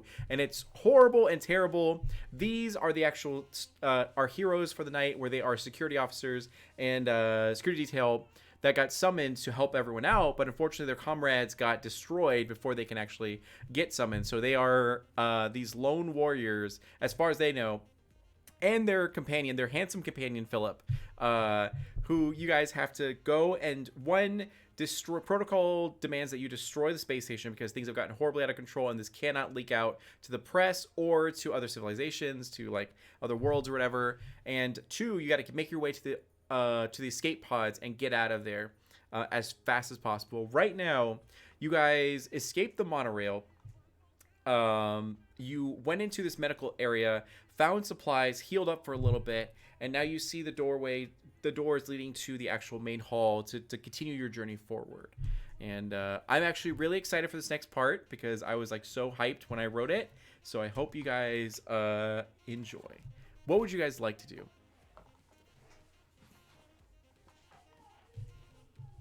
Do those I doors... healed, so I'm good. Yeah. Yeah. Do those doors open? Yep, you walk right by him and but you do notice. Oh, sorry. One of the viewers actually paid to have me do a German accent, so I apologize in advance about this. So everyone remember your accents because now you have to pull them out. What happens now is that you go into this hallway and it's extremely dark. You see barely anything, but you do hear the sounds of some slopping sort of very squishy sort of sounds in the distance. You know from working in this building for multiple years that the light console is right next to you. And who's at the very front? I can go at the front. Okay. Because I can do something without turning the light switch on. Perfect. What would you like to do? I would like to use a key point and turn on my Visage of the Astral Self. So Flux kind of passes her hand over her face, and this neon fox mask appears over top of it with little glowy blue ears, and I can, with that on, I can see normally in the darkness, magical or non-magical, to a distance of 120 feet. Okay. And some other stuff, but mostly that. So right now. What you see in front of you is a series of mutilated dead bodies, and at the center of them, the center mass, you see a creature that is 9 feet tall, looks feminine, and is very tall with normal looking sort of features, except the face is completely there are eye sockets, but there are no eyes. There is like a thin piece of flesh over where the mouth is, that and it just seems completely stationary and stable in this complete darkness. Okay. Well, as I see that with the astral self visage on, I use word of the spirit to communicate telepathically. Each one of them in my party, I'm going to tell them what I see, and without having to talk, and tell them what it is. Wunderbar. So hopefully we're all on the same page and none of us have had to move yet. Oh, crap. So she can like hear my mind? I think Dude? you can only hear me. I can't hear you. Okay. It's a scary place in there, man. It is. Also, this is on for 10 minutes. I have this visage on. Perfect. 10 minutes, and I also got advantage on some checks, but I keep track of it. Nice. I have dark vision, so did I do a Dubro accent? Just imagine you're like really, really high, and you're like, what if like, Okay. bro? Yeah. Okay, so I'm gonna just like go forward because I can kind of see with my dark vision, and I'm Okay. just gonna like slowly walk forward. I'm not charging, but I'm, with one eye on Philip. Perfect. So one eye on Philip, and the other, like your face heading forward. You make your way past Flux. Do you turn on the light in this hallway? It is extremely dark. You can see with your dark vision, but you also see this figure that's kind of like lurking in the shadows, and moving very quickly, like faster than your eye can sort of capture. Yeah. I'm not going to turn on the light. I'm just gonna stand in front of the cute little elf and just ready with my axe. Okay. What Oof. Yikes. Yikes for you or yikes for us? Yikes for you guys. Or sorry, Hersdeeb specifically. Does a 25 hit you? Yeah. Okay. Let me go over here really quick. Thanks for standing in front of me. Right. Carries a 7. Yeah. I need more dice. I do what? Oh shit. What? You take 30 damage. So how are you doing? So narratively, what happens is, narratively, what happens is that you step forward and you're like, I'm a strong, independent orc woman. I do not need light. And suddenly, that figure that was lurking in the shadows blinks in front of you and uses its elongated arm to thrust it at you, and you get shot back. Your armor cracks and your body flings across the room. How are you doing? That's half my health. Okay, all right. But you do notice that now the light is pouring on this creature, and it is completely stationary, does not move, but you see it in front of you, and it's, even though there's empty eye sockets, it seems to be looking straight at Flux. And Cool. I'm gonna hit the light switch. You do hit the light switch, and it illuminates the entire hall, where you see there are maybe 20 to 30 dead bodies sprawled about. They're on the feet of this creature that is 9 feet tall, feminine looking, with one normal sized arm and the other one about like 5 feet long. You do see that it's the only thing in this hallway. That's the only thing. And while the light is going on and this creature is in front of you, stationary, not moving, not doing anything, it seemed to be staring just at Flux, kind of blocking the doorway, but you kind of like shimmy past if you want to, if you choose to. And Steve does not make a sound, but kind of coughs up blood. I'd take a swing at it. Yeah, if it's right in front of me and it just hurt my friend, like, I'm in combat mode. Okay. So, like, just tell me when I can swing and I'm gonna swing. Yeah. I'm gonna be pissed and attack it. Okay, Casual, what did you say? I just want to talk through it. Okay, so you crack your knuckles to throw hands, and Casual, from your lips, your mechanical lips. Tell me, are you okay? Would you like to go for a walk, my love? Are you saying that to the creature, or are you saying that to her, Steve? To the creature. Okay, so you guys do notice anyone who has like a +2 in history. If any of you guys took history, I know you guys are all like damage dealers. Nope. Nope. Okay. Nope. Books Okay. are for nerds. Right. We hit things here. Who reads? Yeah. Okay, so I- you know that is a subject, but you don't quite remember what the whole shtick was about it. But anyone with a passive perception of 12 or above do start to notice that the lights are dimming and kind of flickering a little bit. And yes, so we're gonna go ahead and reset initiative. So everyone, go ahead and roll initiative for me. 5. Okay, Flux is a 5. I've got 12. Her Steve is 12. Deborah? 21. 21. Oh, nice. I think that's what I got last time too. Casual? 10. 10? Okay. Yeah, we do need a god of initiative. That way you guys can get a little bit of help. All right. And this subject. Oh, man. All right. That's fine. Everybody become German with D, so he doesn't have to suffer alone. Wow. So I guess everyone's going to have a German accent now. So. This I can do. That is not very, very good. I don't. I Ich do spreche, not think I can. ich spreche gut Deutsch. Oh yeah. Don't sprechen die Deutsch. It's kind Ein bisschen Deutsch. You could try your hardest to do it. Okay. I can just straight speak German. You speak German? There you go. Yes, but can you sign German? Yeah. There you go. Perfect. Perfect. Okay, so first one up is going to be Devram.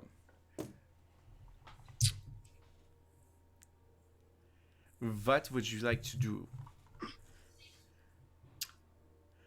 Well, I only really have one option, which is stab it.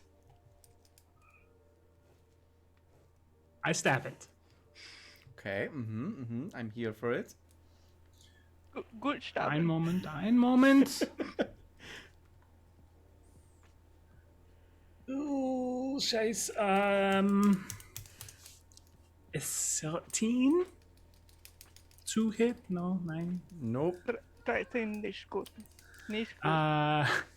Or at least, what happens is that you take your longsword and it's not moving. So your sword does find purchase, but as you stab into it, you can see the skin healing immediately around the wound. Oh, the hell with that. I swing again. 26. You do hit. I will do 12 damage. Und the target can't regain hit points until the start of my next turn. Okay. Then... Ooh. Suck on that regeneration. Casual. As I do say, this is bad. I am going to swing my C4 blade. I riff and bonus action creates a bright light 15 feet and 15 feet dim light beyond. Terrible German accent. You're fine. You're good. This is what they want to see. It's horribly fail. But we're at $318 for the amount raised, so that's pretty dope. Yeah. So I swing the blade. Does a 13 hit? Nope. I shall swing again.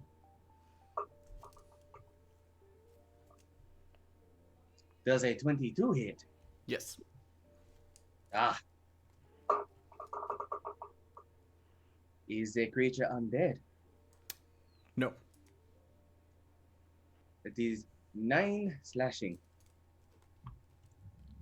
And I detonate the C4 for 8 radiant. Okay. Zen. Oh, sorry. Hersdeep was supposed to go first. Okay, so before casual. So Hersdeep, it's your turn. Here my right. I light up the axe with fire. It is now fire axe, and I'm gonna attack this bitch. um.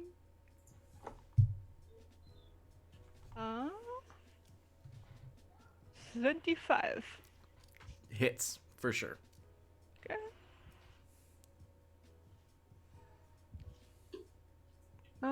Let me roll. 11 plus 5 fire. And I'm gonna attack it again if it's not dead yet. It looks very healthy. Make it look unhealthy, please. 11? My God. 2 AC? Yeah. Nope. All right. I'm a little off my game. So after that is going to be Flux. Okay, what am I going to do? I am going to heat it with my quarterstaff, which is now covered in crawler mucus. Oh, nice. 9 to hit. That does not. AC, no, but it has my Constitution saving throw, and I got a natural 1, so your crawling mucus works. Cool. So it's paralyzed now. Yes. Until for a minute but it's got to do the check at the end of its turn. Correct. Cool. So I am going to heat it again with my quarterstaff. 13 to hit. Nope. Cool. I use my bonus action, unarmed strike, to attempt one more hit. 17. Right on the money. 5 bludgeoning. 5? Okay, there we go. So Can someone please Yes. to give me literally any other accent than German, like literally anything? Be It's careful. very bad. Be careful what you ask for. Okay. Jewish for. Okay. Well, this one's kind of hard. Okay. Let's see here. So, Hersdeep, you're going to have to do a southern accent. Casual, you're going to have to pick your own accent. Oh, is this more? For Rob, no mention. I have to do a surfer dude apparently. Dom, I think I'm gonna have change Flux's accent, whatever you think is good, but not that one because it might be a little bit problematic. So unfortunately, you have to stay with German until Scheiße. But that's okay because Pick my accent. I can't pick. There's too many options. pick your accent. Do you want to go Minnesota? Oh damn! I made a mistake. Why don't you do New Jersey? Be careful from what you wish for. Jersey. I don't even know what Jersey sounds like. Like Jersey Shore. Yeah. I don't talk like you're on Jersey Shore. Cabs are here. Or I don't know. It's like Australian. I'll get there. It's hard to have fun. All right, so So yeah. Dom did this. Okay, yeah, Dom did that. Dom did this to us. Yep, he like changed everyone's thing or whatever. And Dom, if you can't think of one, just let me know and I can always put one or whatever. Casual can do. Okay, so casual, go ahead and do New Jersey. So that's totally fine. So you can be those I don't know how to describe it. The obnoxious aunt or the mom that's like, oh my god, you're gorgeous, and I like a picture. Oh my god. yeah. So You could try that. Exactly, yeah. Okay. Right now, the lights are getting extremely dim as it approaches the creature's turn. Can anyone else, or is Flux, is still your turn, right? I think I just wrapped up with my bonus action to whack it for 5. Okay, can Flux do Fran the Nanny from the '90s show, The Nanny? I think that's like New Jersey as well. Okay, I'm just gonna square with you. I suck at accents. They're probably all gonna sound the same. So like yes, but also no. But I'm gonna try. That's fine. You're good. You just do your best, sweetheart. Yeah. Okay? I'm gonna do my best. All right, it's perfect. We want it. All right, perfect. Nasally and long vowels. There we go. That helps. Okay, perfect. So, surfer dude. Okay. So what happens at this moment is this creature of unimaginable horror stands before you, right? So, like, what happens is it just looks at you, and you kind of, sort of, not really, but also maybe a little bit, its mouth twists into a grin as it still looks at Flux, as some of the black ichor from its wounds that you guys managed to create seeps down its body, and the light is dimming. And now that it is his turn, it is paralyzed, so it's unable to do anything, but it's trying to struggle against it, right? And it got a 4 for its constitution check, so it does not make it. The lights are now extinguishing as some of them are flickering down the hall, but around you guys, complete pitch black darkness. And anyone with dark vision, or if you're in the vicinity, so you can definitely 110% see it sort of moving and jittering, trying to strike at you guys. It is going to go back up to Devram. By the way, oh my god, yeah, I can do this. My sword said there's 15-foot light, bright light. Okay, perfect. Everyone knows. That's right, and your axe is on fire, so there is some light source around you guys. Perfect. Okay, Devram. It's making its way towards me? Nope, it is your turn. It's paralyzed. Oh. Well, I would like to position myself between 2 allies, just for good positioning's sake. And then I'm going to slash him again. Sounds great. I'm here for that. I love that for you. Thank you. 14? Doesn't work at all. DM to player, I'll be real with you. Okay. It's very healthy. 17? 17 does hit. That was a question. Does a natural 20 hit? Yep. So what would you like me to do with damage? Anything special? No, just give me the number. Yeah. Nothing special happens if they crit? Oh, I'm sorry. Yeah, you roll double damage. So you're gonna roll your damage dice twice. Or sorry, just roll your damage dice. Yeah, twice. Yeah. Oh, it does it on its own. That's so cool. Yes. It's still not a lot. 9. 9? Okay. And it can't regain any hit points until the beginning of my next turn. You guys are lucky that she paralyzed it. Okay. Maybe it is the lucky one. So, it tried to move. It totally 100% tried to move from its spot, right? But like it didn't, and you can bypass it because it's 9 feet tall. So there's a good deal of like area you can go around it in. But right now it just looks very intimidating, as it doesn't seem to wince or show any signs of vulnerability, and other than being paralyzed. And you guys all get advantage, I believe, for attacking the creature while it's paralyzed. So now he says this. Okay. Next one up is going to be her, Steve. You do realize that we're a bunch of dumb idiots with swords and axes. You're like, and ah, shit. kill it! Yeah. We'll keep stabbing Like- until it is dead. We're not gonna take your signs. It's like we were gonna We end should- at 8, everyone, but now it looks like 10. It's like, okay, go we're gonna die on this hill. Okay. Perfect. Let's see. At advantage. So 23. 23 absolutely hits. Yep. All right. And let me roll my d6. 19 damage. 5 is fire.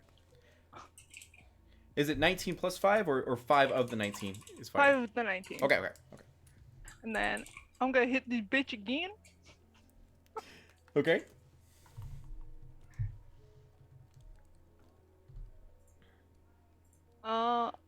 Unnatural 20. Hits. Alright. I can do this again. I gotta talk to too many people. Alright. That one does 7 damage. 7 damage? Okay. We're just like, You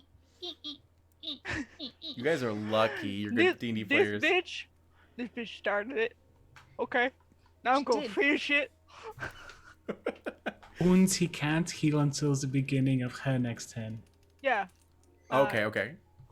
I also have one of them cool damaging no healing axes. Great. Perfect. Okay. So, after her, Steve is going to go to casual. And I'm Jersey, sure. But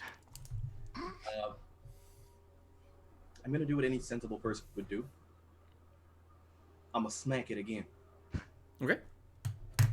This time I will light my blade on fire for a searing smite. Two, first guy, two. Jersey Shore. Yeah, there you go. Did not. That is. I actually need a con save? Oh, no, I hit it first. I have to hit it first. Sorry. An advantage. 16 or. Does a 16 hit? It does not. Nine. Alright, we're gonna You this do thing. get advantage because it's paralyzed currently. 17. Yep, hits. All right. Searing smite. That is going to be 13 fire and 12 slashing. 12 That's slash. how you slash. And it is. I need a con save. Con save. Okay. It's going to get a 19. Yeah, it's fine. Okay. Okay, that was pretty good. Yeah, that works, but not the paralyzed check. Anything else for you? Get my second attack. Okay. We're going to keep swinging. That's a 14 with advantage. We're going to just. Okay, 14 does not work. Yeah, the first one hits super well, and then you like slip on some blood of her Steve's, and then you like aren't able to hit it. So it's gonna go to Flux. Long Island. Going Long Island and nasally. So I'm gonna hit it with my quarterstaff. Great. That was great. a little southern. With advantage, first one is 10. So no. Second one for advantage, 26 to hit. Absolutely. And it'll need a DC 13 con save or be paralyzed again. Got a 19 on this one. Well, it still Shit. takes 9 damage. Okay. And then gotta get back to Long Island. Long Island. Second attack to hit, 14, but with advantage. 9, no. Nope. Cool bonus unarmed strike. 21 to hit. Absolutely. All right. Damage is 8. 8. Okay. Damage is damage. So that's good. Yeah. It's just not paralyzed anymore. At least not from me. All right. So, what happens at this moment is that The paralyzing only lasted for 1 round. No, it lasts for a minute. It's poisoned for a minute. Yeah, it's that's Poisoned, but what? 6 rounds. it succeeded its check though. Well, shit. Yeah. And I didn't stun it again. Let me just double check before we move on. But it is poisoned, whatever that means for it. Yeah, it's still poison. What does that mean? I did disadvantage on attack rolls and food checks. Okay, so it's like weaker. Okay, yeah. They do have the DM screen. Oh, also, rules is written. If it's paralyzed, all hits are critical hits. All hits are crit. I thought it was an advantage on all rolls. See what happens when we don't read. I know, right? Within 5 feet, it's Yeah. critical. A poison creature has disadvantage on attack and rolls and ability checks. Okay. So it is poisoned. All right. So. Wait, repeat that last part? All poison creatures have disadvantage on, I think, ability checks and attack checks. So, yeah. But not saving. Okay. Correct. All right. So what happens at this moment is the lights are completely dark. It's never been this dark before for you. You do have dark vision, but even in your dark vision, it seems to be even bleaker, as if this creature is absorbing the light around it. And in this flicker, who all has dark vision? I got dark vision and my special fancy helmet. I have dark visor. vision, a sword that radiates light. Okay, that's good. Oh, an Which axe is with fire. dimming. Yeah. Oh, my sword. I have a cool the purple helmet. Yeah, there you go. So the three of you, and then Devram and Philip are kind of like, what's going on? And as the creature begins to snap to action, it does have disadvantage. So I'm going to roll that. So it's going to go towards Flux first, because that's the one it was looking at the entire time while all of this is going on. Great. First one's a natural 20. The second one is a 9. A 9 plus 9 is 18 versus AC. Does that hit? No. That No. doesn't hit? I got Wow. 19 AC. Lucky. Uh-huh. So it like swipes at you and you're immediately like, ah, as it destroys like medical equipment that's by you.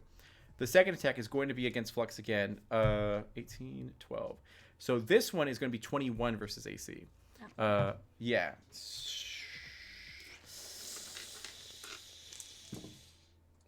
This is not that bad. Lux, how is your HP? It's not bad. 66. It's pretty high. 17 damage is what you take. Not bad. And then after that, My reaction to attack it because Sentinel. go for it. Yeah.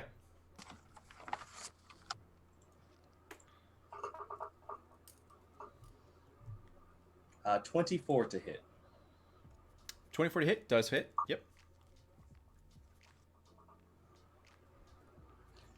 That is 9 points of slashing. Okay. You guys are so stubborn. It's so funny. Okay. All right. You do notice with your passive perception that the creature does seem to be like, cracking its neck and its like, sort of body parts as it seems to be comfortable in the darkness and seems stronger and more capable while shrouded in darkness. It does not seem to want to get near your blade as you like strike at it, nor Hersteeb's fire axe. This is a creature of the light or darkness for sure. And then you said 9 damage? Yes, 9 damage. Okay, perfect. After that, it's going to go back up to Devram. I slash it Okay. with extra stubbornness. Do you want to use like a bonus action to put on like a flashlight for your suit at all? Because if you strike in complete darkness, or like, I guess you're shrouding a It's little bit not of light. moving. I think. It is in the darkness, so it is moving. So you will have to try to strike against it. Yeah. Well, shit. It's super extra dark, yes? Yes. Yeah. I swing fierily in front of me. Philip's like, I'm so glad you're here, Devram. Does And it- then Does a 16 hit anything in front of me? 16, no. I swing again. Does another crit hit anything in front of me? Another crit? Yeah, it absolutely hits. Good. That's better. A 17. 17. Okay. And it cannot regain any health points until the beginning of Next turn? Okay, okay. Perfect. Okay. my next turn. Your next turn. Okay. So after you, it's going to go ahead and go over to her, Steve.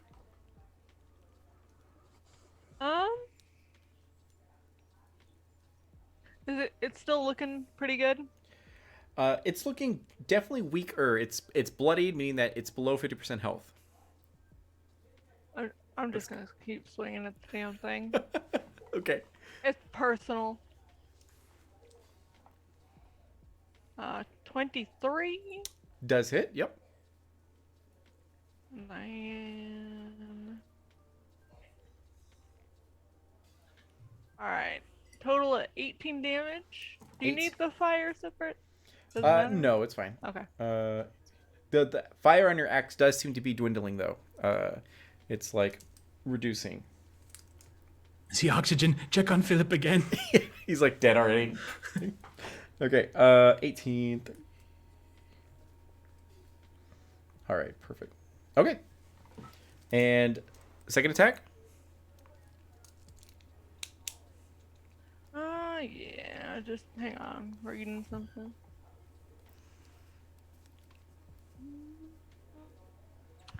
I'm gonna go ahead and with a bonus action, change my Crimson Right to a Right of the Dawn. Okay. And that makes my weapon emit bright light for 20 feet. Okay. So, yeah. Perfect. Now I'm gonna attack again. Okay. That was a 15. Does not hit. I tried. After you, or I guess after you, it's gonna go over to the coolest cat all around, Casual Campbell. Beautiful. I'm gonna take the C4 block and throw it on the ground in front of me, and it's a special blue C4. As this 5-foot cylinder goes up 40 feet high, I need a con save as I cast Moonbeam, creating a dim light. It got a 6. That fails. He is going to take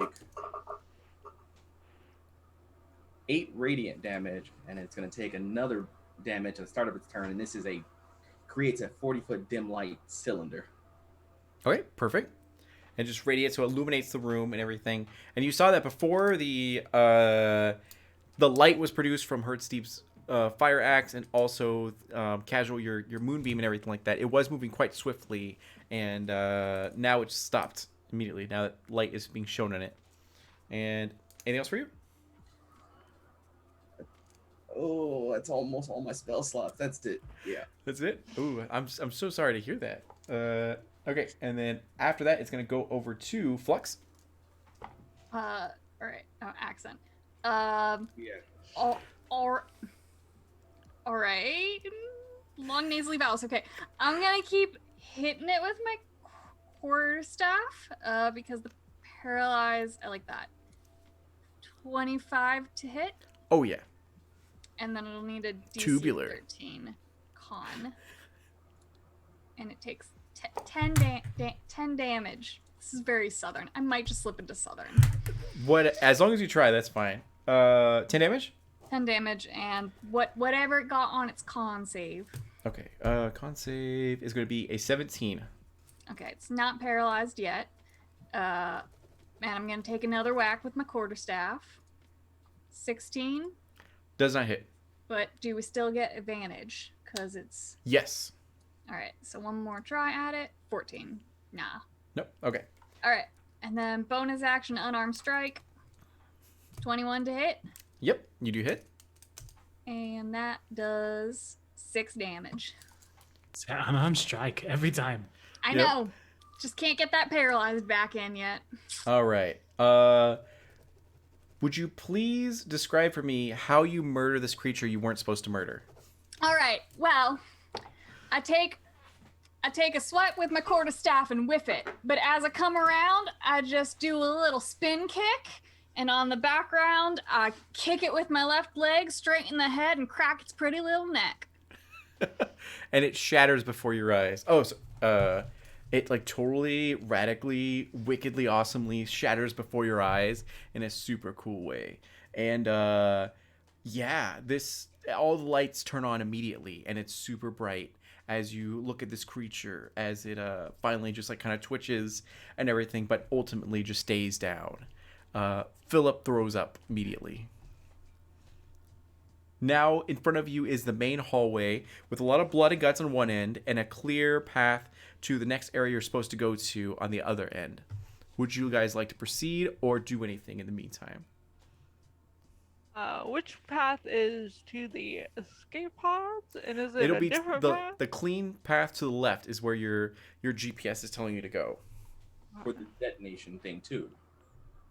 Say it again? That's the escape pod and the detonation room. Yeah, it's in the same area. Yeah, so it's the same path. Perfect. I ain't got no problem going left. Perfect. So Philip like wipes his mouth and goes like, "Oh my god, you guys are so awesome!" And then he looks over and he's like, "Whoa, that's a lot of dead bodies!" And then he looks over to the left and sees the clean path. And he's like, "Hey guys, I think I'm gonna go up in this door. Anyone want to come with me?" Yeah, we all want to go with you. Perfect. So you guys all make your way over. And yeah, the nose goes. There you Yeah, go. I'm going last. Yeah, perfect. I'm not feeling as confident, so I'm going a little slower. I'm gonna stand in front. Okay, so you stand in front. Okay, perfect. You begin to approach the door, and you notice that as you reach your hand over to like the console to open the actual door, it seems to be locked, but you're unsure of for whatever reason because the screen is actually broken.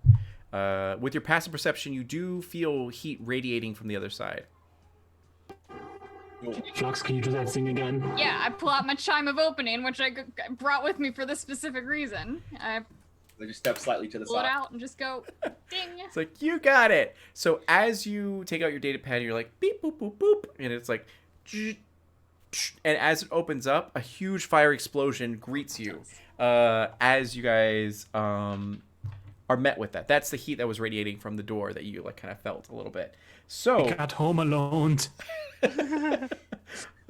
yes, and then a paint can swings from the ceiling and hits you in the face. So I'm gonna need everyone to make a oh, you guys like surpass some of this stuff. Yeah, okay, wow, all right, well, fuck me. Okay, so Box out a whole page. exactly, Everything you planned about yeah, it. just like all right, guys, this is fun. Is everyone having fun here? Okay, so everyone make a Constitution saving throw for me. +5. +5, correct. 14. 14, you do succeed. 28. You definitely succeed. 27. You definitely succeed. Steve. A 1? Okay. Steve literally. Oh, let me check Philip. If Philip survives, oh, you get a natural 1. All right. So what happens in this moment is that you guys are all talking about how great of friends you are, and Steve's like, wow, I'm not feeling so hot. And then you hear someone be like, yo, Flux, could you open this door, homie? And then you're like, you got it, bro. And then you head over and you're like, beep, boop, boop, boop. And a fire explosion greets you. And for all of you except for Steve and Philip, who were looking like right straight at the door, they are greeted with this fire explosion. So you take 3. Doop, doop, doop. I'm gonna need some Jesus. I gave you a potion. You got a potion. I drank it already. Oh. Oh, shit. Yeah, if we already drank ours, do you have any more of those potions? No, I lie and turn away, hiding the fact that I have one and it's mine. I gotta go to the bathroom really quick. And you just like okay, so you only take 5 damage from this. Oh, You were lucky because that was 3d8. So Out of curiosity, is this by any chance a spell? no, it's just fire from the other room that was like contained, and then as you opened up, and the oxygen surged and then exploded. Just want to tell you this because I thought it was a really cool scene. So what was supposed to happen is that you guys are like, oh shit, this thing regenerates super fast. It's really strong. The light, when all goes out, we have to race towards this door and open it up. And then, but you guys stop the regeneration, which was 25 regeneration per turn. And it was like, yeah, AC increased as well as his attack when it was in darkness. But whatever, it's fine. Team hit things. Yeah, exactly.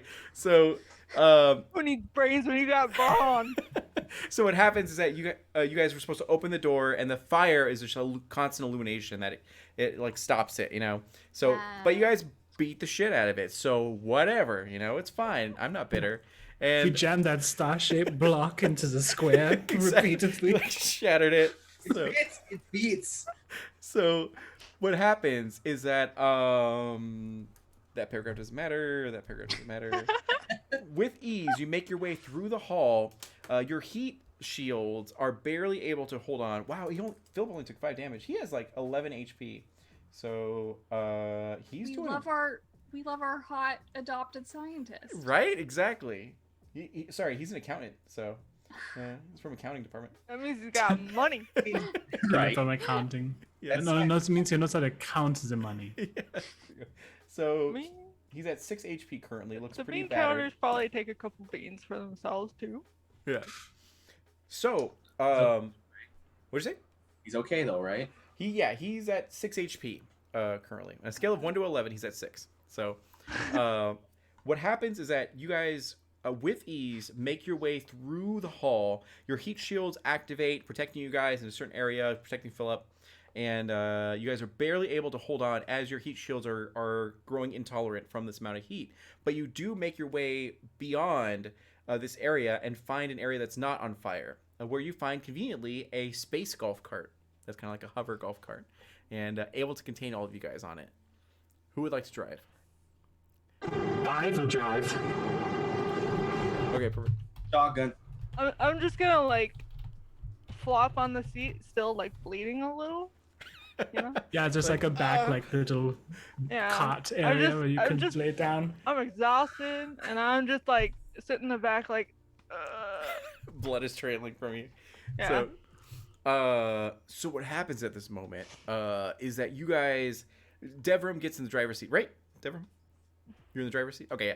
So you totally shift gears and put it into drive, and then Hang on to your butts. as it goes at an amazing 30 miles an hour, as it's just like me through these hallways and everything, where you see people are getting mauled on, and like death is all around you and everything like that. You come to a crossroads. To the left is where you go to the base of operations in order to explode the facility, which would be wicked awesome. To the right is where the escape pods are, and Philip's eyes illuminate in hope, and he's like, "We made it, guys! This is so cool! We're gonna go to the escape pods, right?" And he like looks to you guys. I mean, I lied. I say, yes, of course, and I turn left very hard. Yeah. All right. Make a deception check. Are you sure it's deception?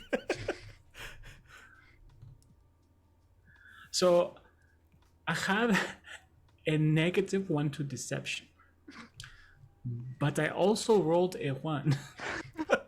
So I 0. Okay. So you're like, yeah, man, totally. And then you see a giant sign that say like escape pods this way, and you turn the opposite way, and then he's like, what's going on? What are you her Steve? As you're like, Over it. Look over to Philip. He's just lost. deception check. Oh, sweet gray ghost. Let Yeah. me speak words of truth to this man. That's true. There are, yeah. I'm just gonna shrug and. they don't help once. It's a 29 on deception. You succeed. What sweet words are you pouring into this young, naive accountant? Listen to me, Philip. We will be fine because we are going exactly to the escape pod. That is exactly where we're going, and that's where we'll be. And I promise you, we will be there soon. So listen to the words, not the sound. Yes. Tears started to well in his eyes, and he started to like, "Are you sure?" As he's like freaking out. Look now. him dead in his eyes. Would I lie to you?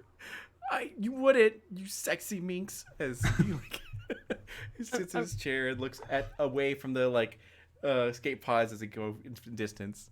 And... I'm gonna put a bloody arm around him and just like. Perfect. Is it yours? Yeah, severed bloody arm of like some Yeah. build. I have not picked up any spare parts yet. Yet. Yet? Yeah. So, what happens at this moment is in the back, you spot, without any issues, you arrive to the base of operations. Now, you're supposed to have high, like super crazy high security clearance, but you don't need it because luckily some other bro dude subject came in here and bashed through the doors for you and conveniently murdered everyone in the room. Sucks, bro. And as you enter this room, you look in the very back and you see the self-destruct console there. 3 feet from it is a corpse of a high executive officer who attempted apparently to scan his clearance card to start the self-destruction sequence, but it did not work because she got totally murdered beforehand. Bro, what would you guys like to do? So that we know that key card is used to activate what we need. Correct. You were trained in your for this protocol, the worst case scenario. Find that key card or escort someone with it to go and activate it. And yeah. I'm gonna go pick up the key card. All right. You head over. I go with. Yep. You guys both head over. You look great. Explosions are happening behind you. It's super cool. And you do pick up the card, kind of like rigor mortis to set in. So you guys kind of like have to pry it from her hand. And then it's in front of you. Do you activate it? Based on my training, do I have a timer? Yes, 15 minutes from when it's activated. Before it, yeah. Yes. Okay. You like scan it, and it doesn't work the first time, and you like scan it. You kind of like put it on your shirt, and then you finally it works. I turn it the other way with the magnetic strip facing the correct way. Exactly. Worked. Ba-ding! Takes it. It's like Stupid. Thank you for activating self-destruct mode. You have 15 minutes before a total annihilation. Have a good day. Ba-dum-bum-ba. And elevator music begins to play as everything begins to go like, announcing to everyone, the space station will totally 100% explode in a billion pieces in 15 minutes. Hope you can get out, bro. And then it just, everything goes, warrant. And Philip's like, what's going on? And he's kind of like freaking out now. I'm just gonna pat him on the head and grab him again. Into the boobs. Casual, you lied to me? Right back into the boobs. I swear, we're turning them on right now. This is just the first step of the ejection pods, Philip. Let me make an insight check. He's smothered by boobs, so he'll be at a disadvantage. So we'll get an 8 to his insight. Fails. He's like, okay. He's now freaking out. And so would you guys like to pile back into the space golf cart? Yes. All right. Yeah. I also, though, I want to pull out my, what's it called? I want to pull out my deck of illusions and pull a card, and so that hopefully I can like sit the illusion of a monster on top of this golf cart, and so anything that sees us will think that we have like something scary with us. Okay. Don't we all so- have to scream in terror as well? I mean, I think I was gonna say that it's like our friend. So I have a random card generator, so I'm going to pull a random card.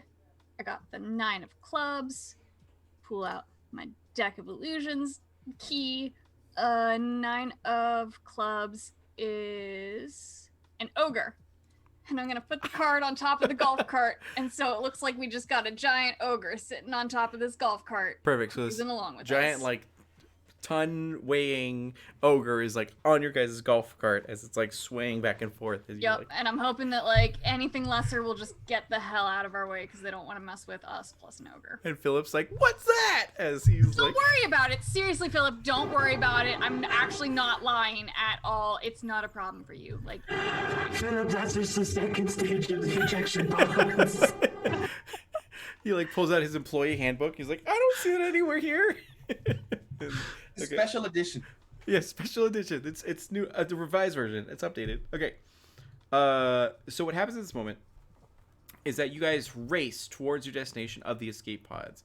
After you activate the self-destruction process. Once it actually is activated, in front of you, or sorry, behind you, that Herstebe and Philip can spot, and I guess Flux as well. Subject 69 appears, and it's all of its like huge Batista-like veins and muscles appear as it's chasing towards you guys.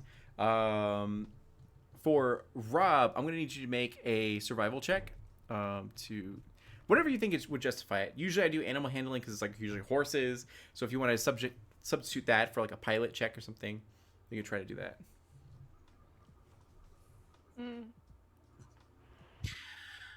Emma, Jeff, get us out of here as I give you guidance for whatever you do.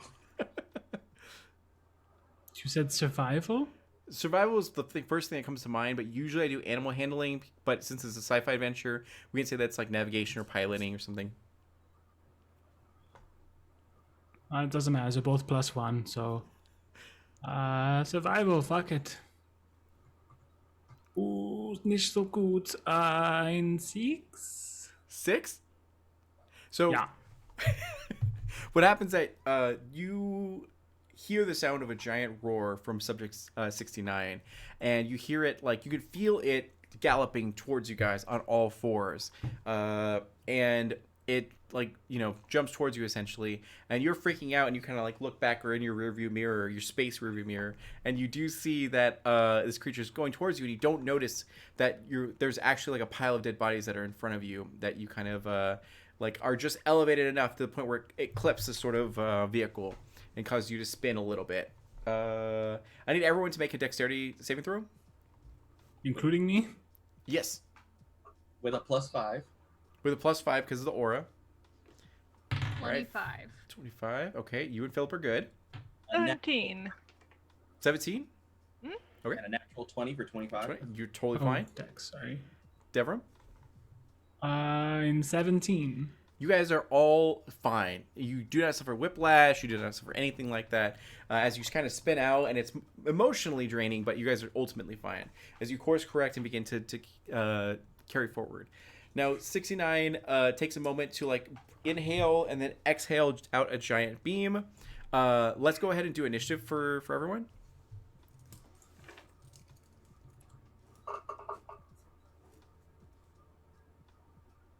I got a natural 20. I got a 6. My initiative is great today. I wasted my only natural 20. Right. So, Deborah? 15. 15. Casual? 18. 18. Okay. And then, oof. All right. Well. Okay. I don't like oofs. Yeah, is the oof for him or us? They got a 17 to their initiative, so. Oof for us. Yep. Okay. So we'll say that he's inhaling right now the energy that he needs to. It's like a hyper beam, a Pokemon hyper beam is essentially what he's doing. And we're gonna go over to natural 20 to Herstebe. It is your turn. I have not let go of my axe, so it's still glowing. Okay. So how far are we away from this thing? I would say about 20 feet. I have more strength than sense, so I'm going to attack it. You like egg roll off of the the back of the. Yeah, and I'm just like, all right, just psyching myself up a little bit. I'm like, all right, and I charge and attack it. Okay, perfect. And it's a 23 hit. A 23 does hit. All right. Yeah, here we go. Alright, and then I add on the D's. Do you need a radiant damage separate? No. Then that is 15 Also, damage. I'll need you to make a Constitution. What would be? I gotta research something really quick. But how much damage? 15. 15. Okay. It's like the Banshee. 15. Now I'm gonna attack again. Okay, go for it. Let's see. Did an 11 hit. 11 does not hit. Alright, that's it. All I got. Here we go. I don't- Okay, I don't even have Band-Aid. I'm gonna need you to make me a Wisdom saving throw. Oh. If you're not wise. Got a 2. A 2.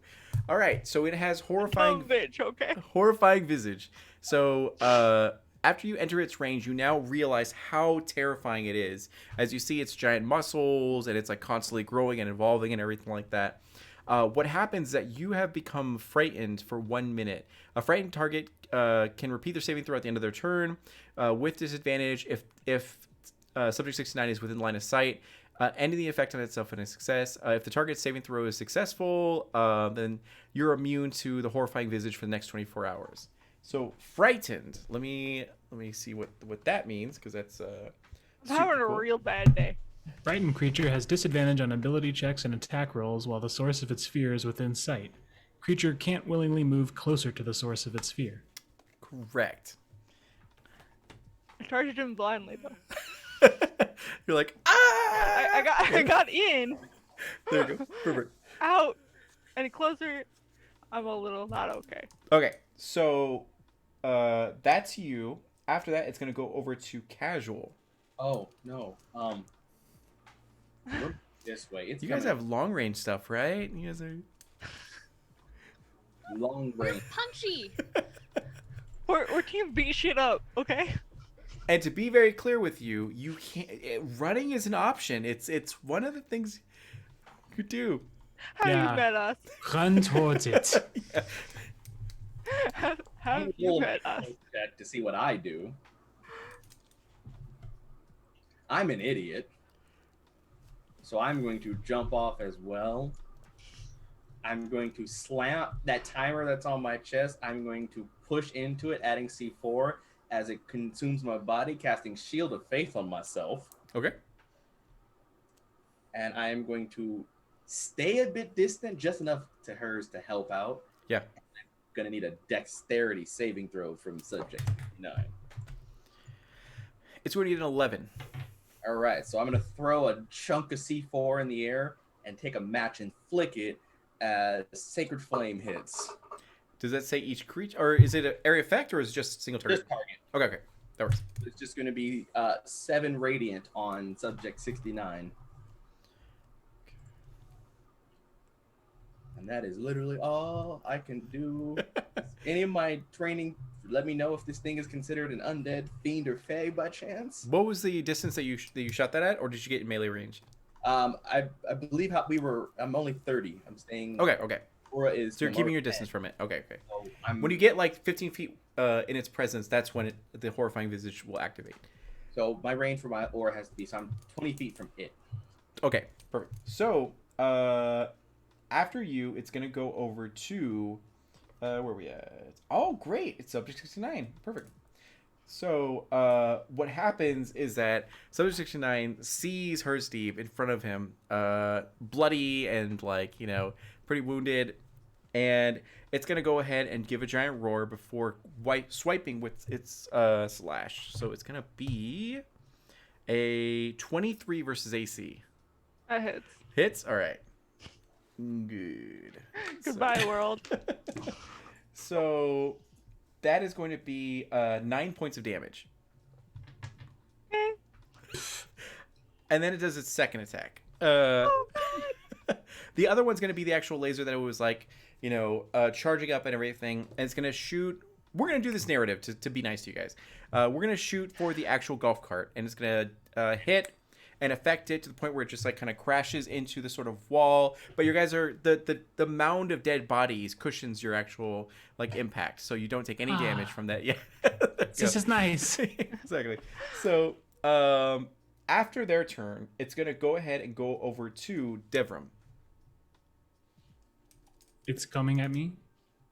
No. Your turn. It is your turn. Yeah, Ah, you're 30 feet away from it currently.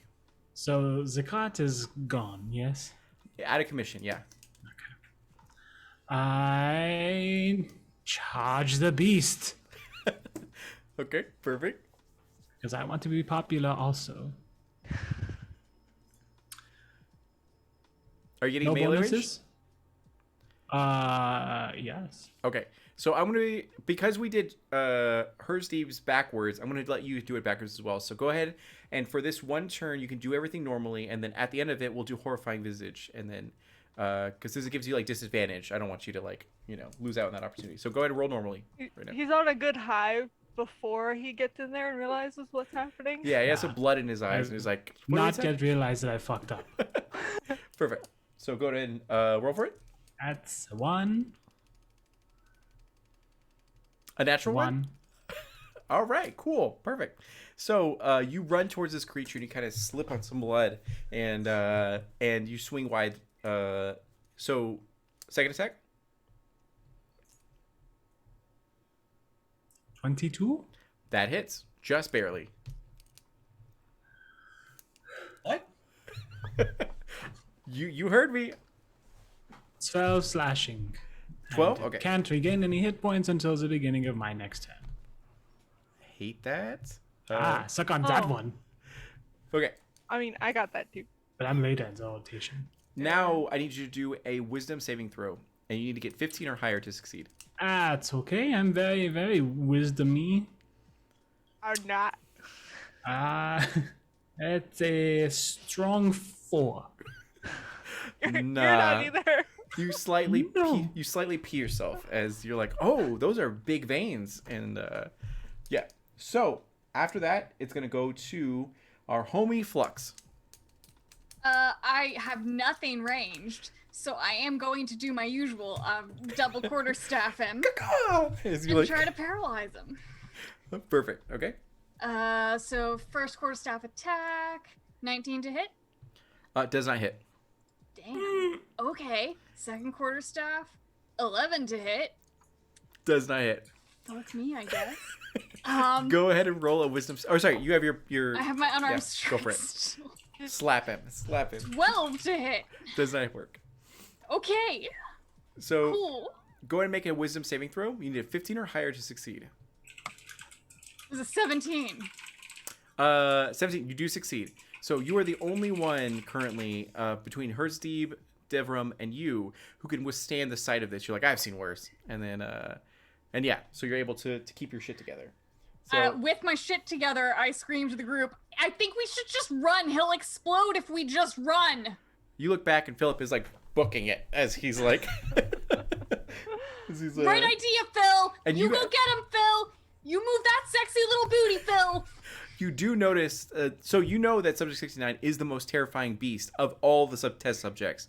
So you're prepared and trained that like you're either going to sacrifice your life so other people can live, or you just run. There's winning isn't really an option too much. Granted, I do have stats here, so you literally could kill it, but If it has it's that, we can kill it. If exactly. it bleeds, we can kill it. You've done Phil and I are damage. getting yeah? off of this space station, and we're gonna get married, and we will name our children after you. There you go. Perfect. So, anything else for you? No, that was my bonus action. I'm good. All right. Hers deep. It goes back up to you. You do have disadvantage on ability checks and your attack saving throws, but you do get to try to succeed at the end. Okay. I'm gonna use my bonus action to Bree coming in with the add happiness. So, what happens is that Philip, you hear the sound of Philip's Nikes skitter to a stop, and he's like, you know what? These are my sexy friends, and I've got to save their bodies. And then he like turns around and comes back. And 9, Philip.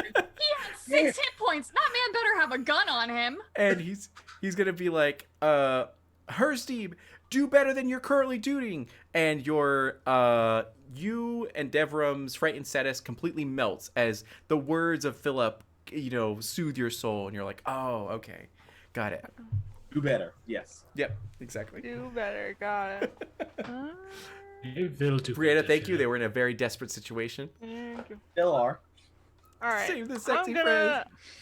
I'm gonna catch my arm on the back of my axe and take 1d6 of damage. Okay, you're gonna take 1d6 damage. Yep. Okay. Because I'm using a blood curse. Oh, a blood. Okay, yeah. I take 3 damage. I'm not doing great. Yeah, isn't he like guts on the floor right now? And you're like, oh god, oh. You know what? Nobody said I was smart. Use some of that blood on the floor. Yeah, right. I just used that, and I have infected him with a blood maledict. Ooh. So What does that mean? that means, let me go read the specific one. Until the end of my turn, whenever I deal right damage to the target, I roll an additional die of damage. Yeah, Perfect. I'm going for gold. And Loktar Ogar, you know. yeah, I'm going to try to attack him now. Okay.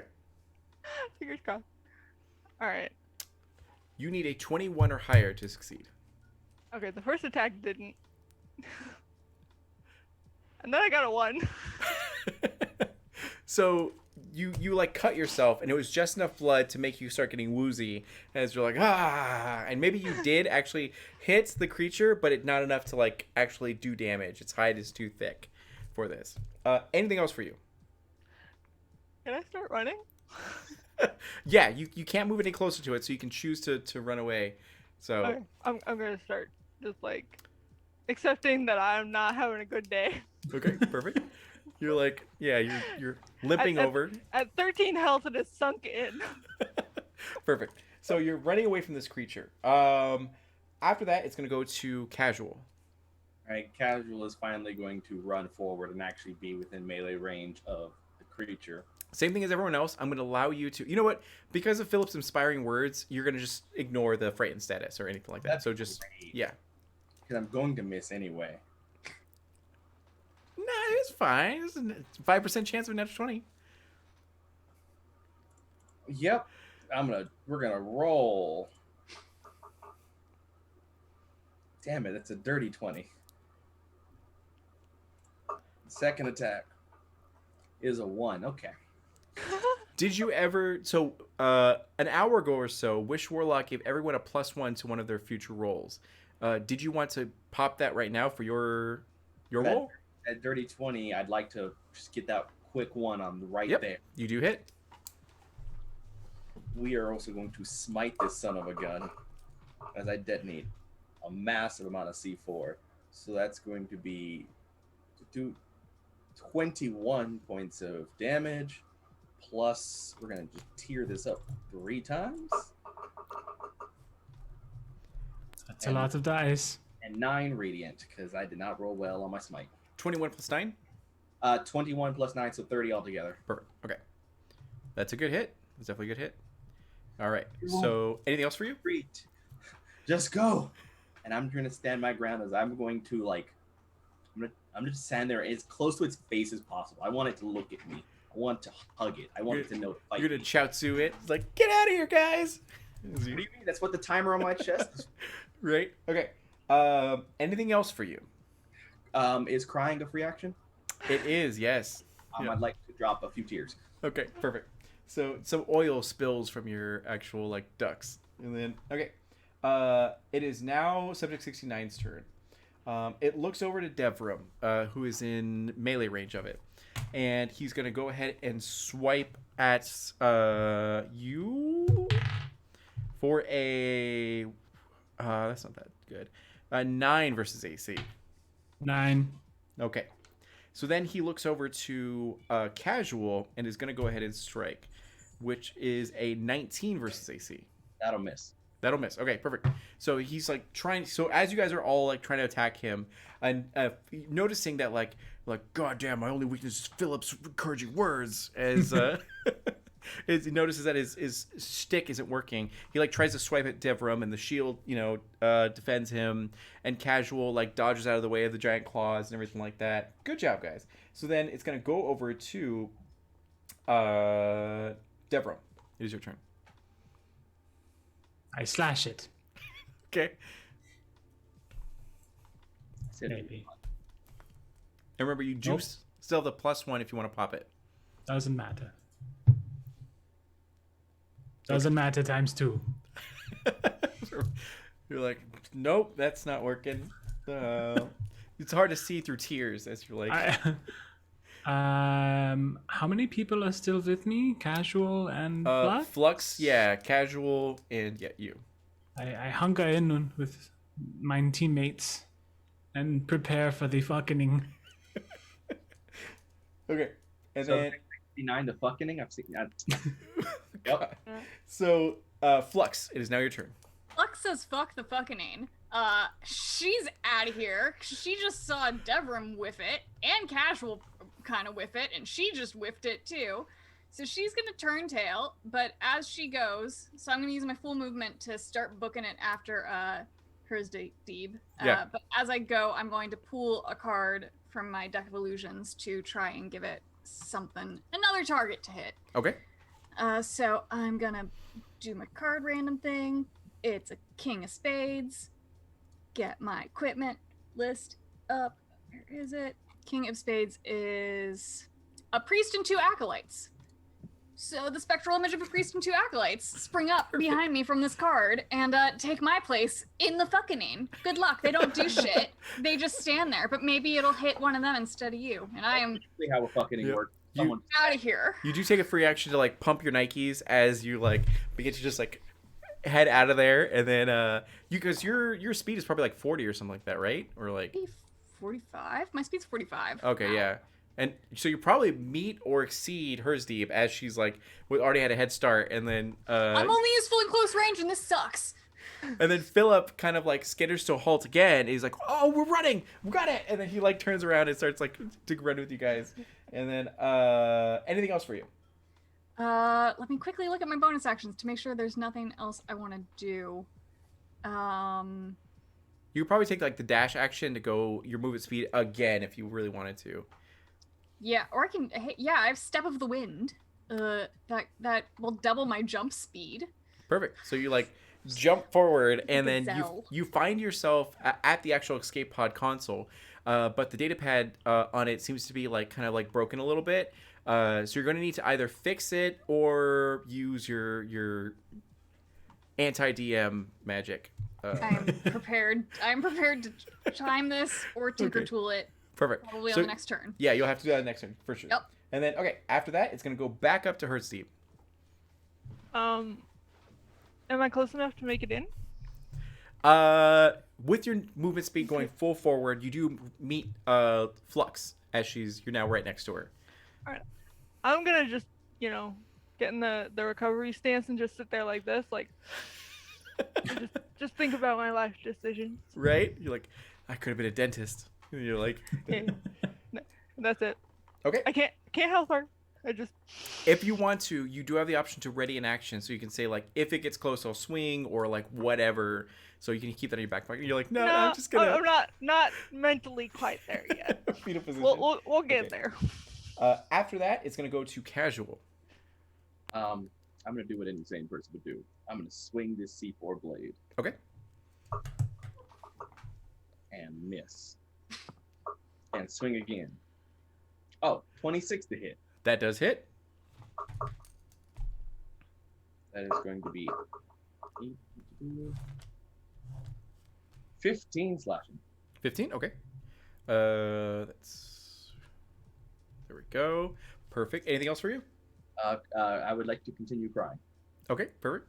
And then after you, it's going to go to subject 69, which is going to look to Devrim again. Oh, sorry. It's going to do a wisdom saving throw to see if it gets... Nope, natural 20. All right, well, he looks at the priest and the 2 acolytes, and it's like, I too have the faith. And then he like goes to attack Devrim and casual.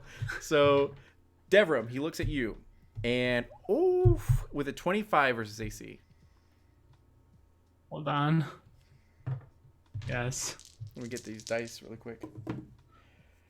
That's too many. That's a 24 to damage. He then looks to... Do you have any sort of reaction or anything you want to do? Yes. Okay. Ouch. I'd like to use my reaction to attack because Sentinel. Okay, go for it.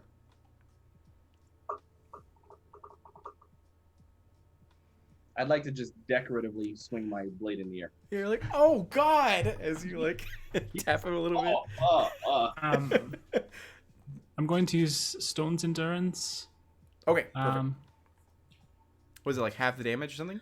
No, 1d12 plus 3. Okay, yeah. And then it will then turn to casual and then go to strike you. Yeah. Which it's a 15, so that's not going to hit. So after getting a grievous blow onto, I don't know about grievous, it was a good hit on Devram. It's going to try to strike you. It doesn't quite make it. After that, it's going to go over to Devram. This might be surprising. I'm going to swing. Oh, wow. Wow.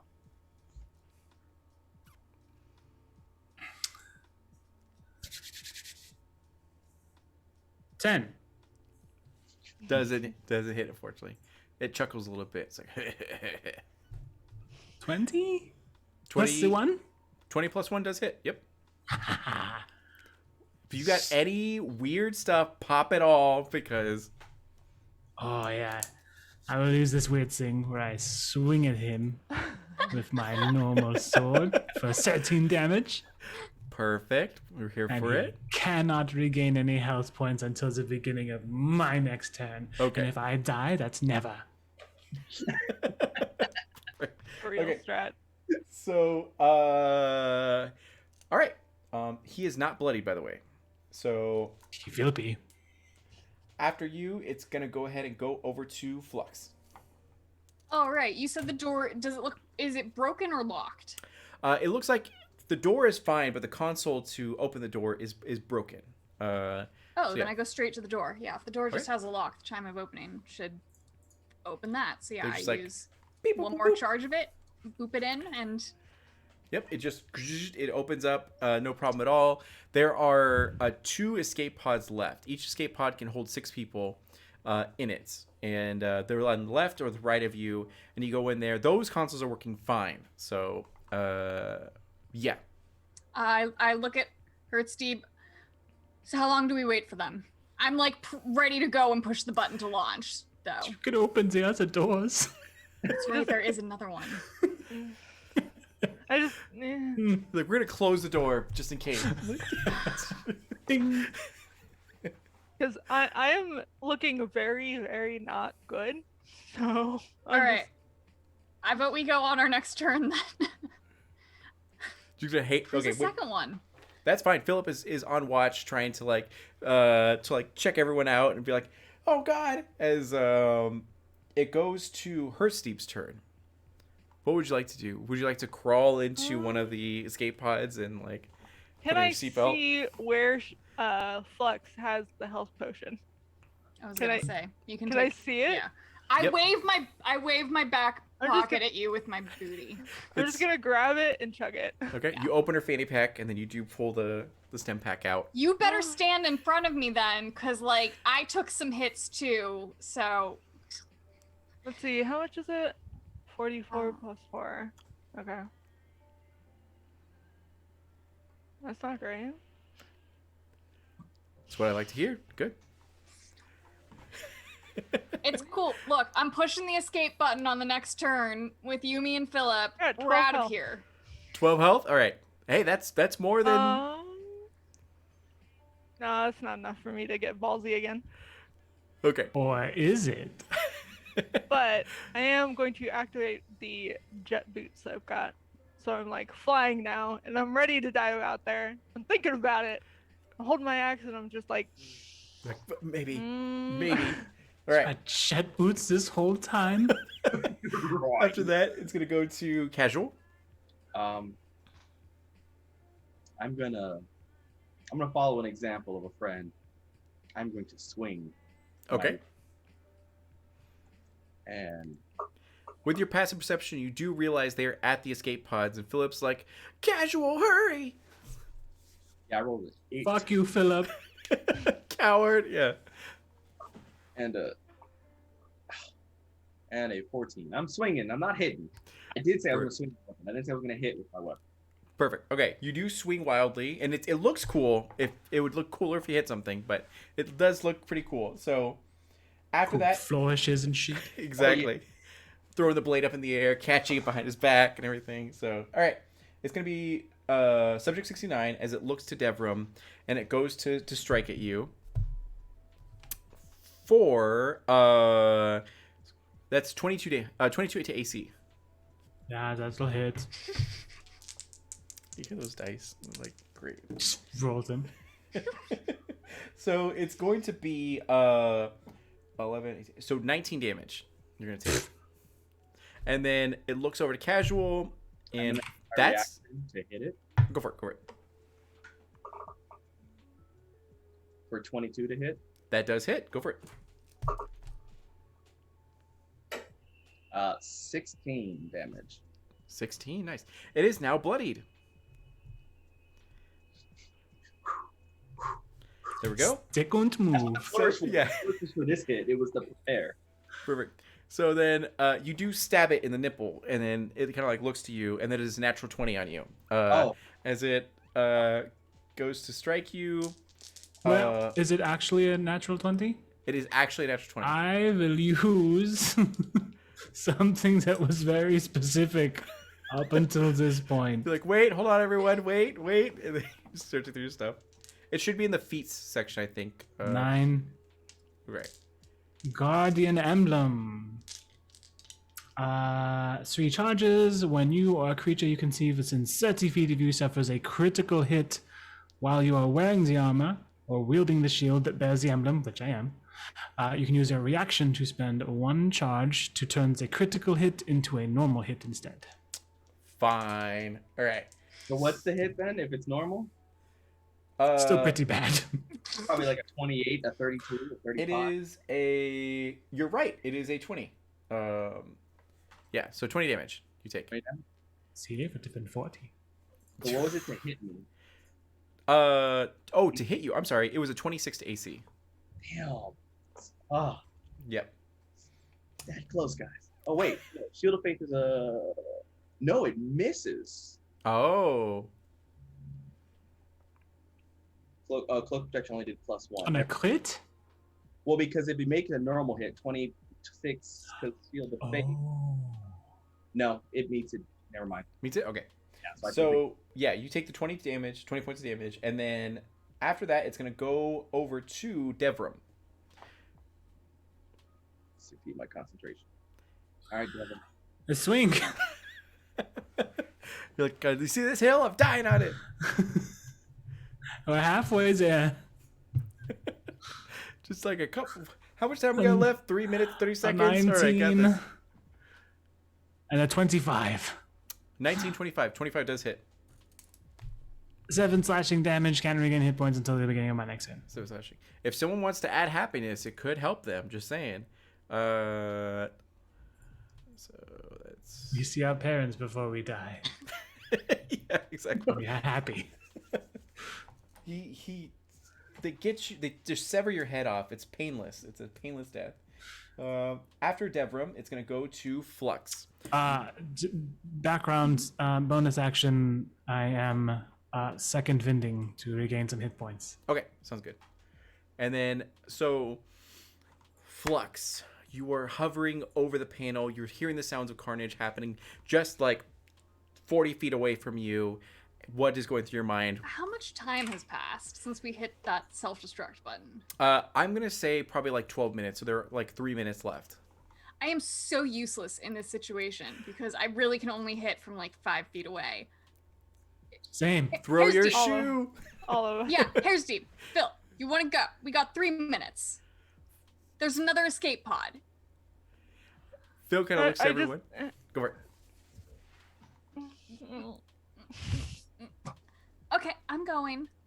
I will leave.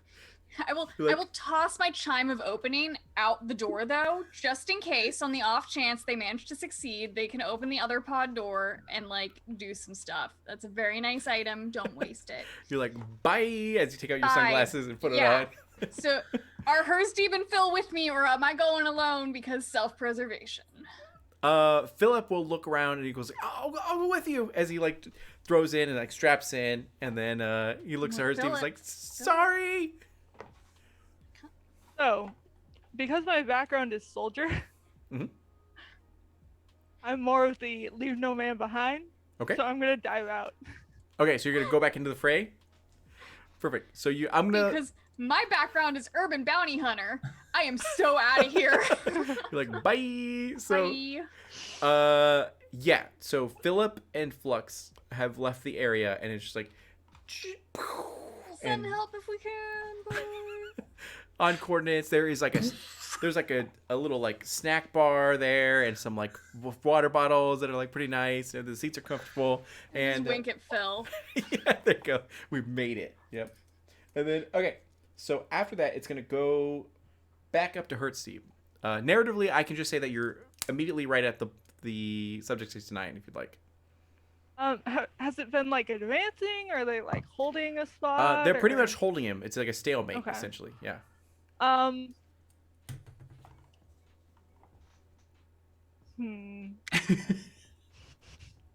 trying There's to no decide, other options. I'm trying now. to decide how dumb I am. Instead, okay. decide how strong you are. Yeah, you're all in. The fact that Yeah. you did not just escape when you probably could have, I think you're all in at this point. Yeah, I'm just gonna run up. Okay, perfect. You're like ah. Where's Deep is back? Yep. All right, I got a 22. I'm hitting this bitch. 22. Okay. Yep. You hit. All right.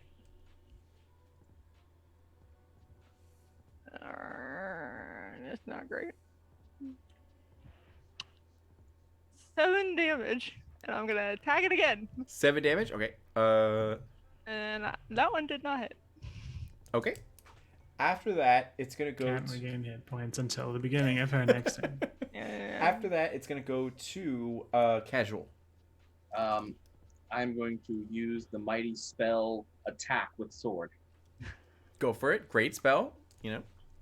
Can I just like as a free action just like tap him on the shoulder and like point to my wounds and Touch my body, please. just like aggressively gesturing exactly. at like gaping wounds on Yep. me? Those gaping wounds do seem quite urgent.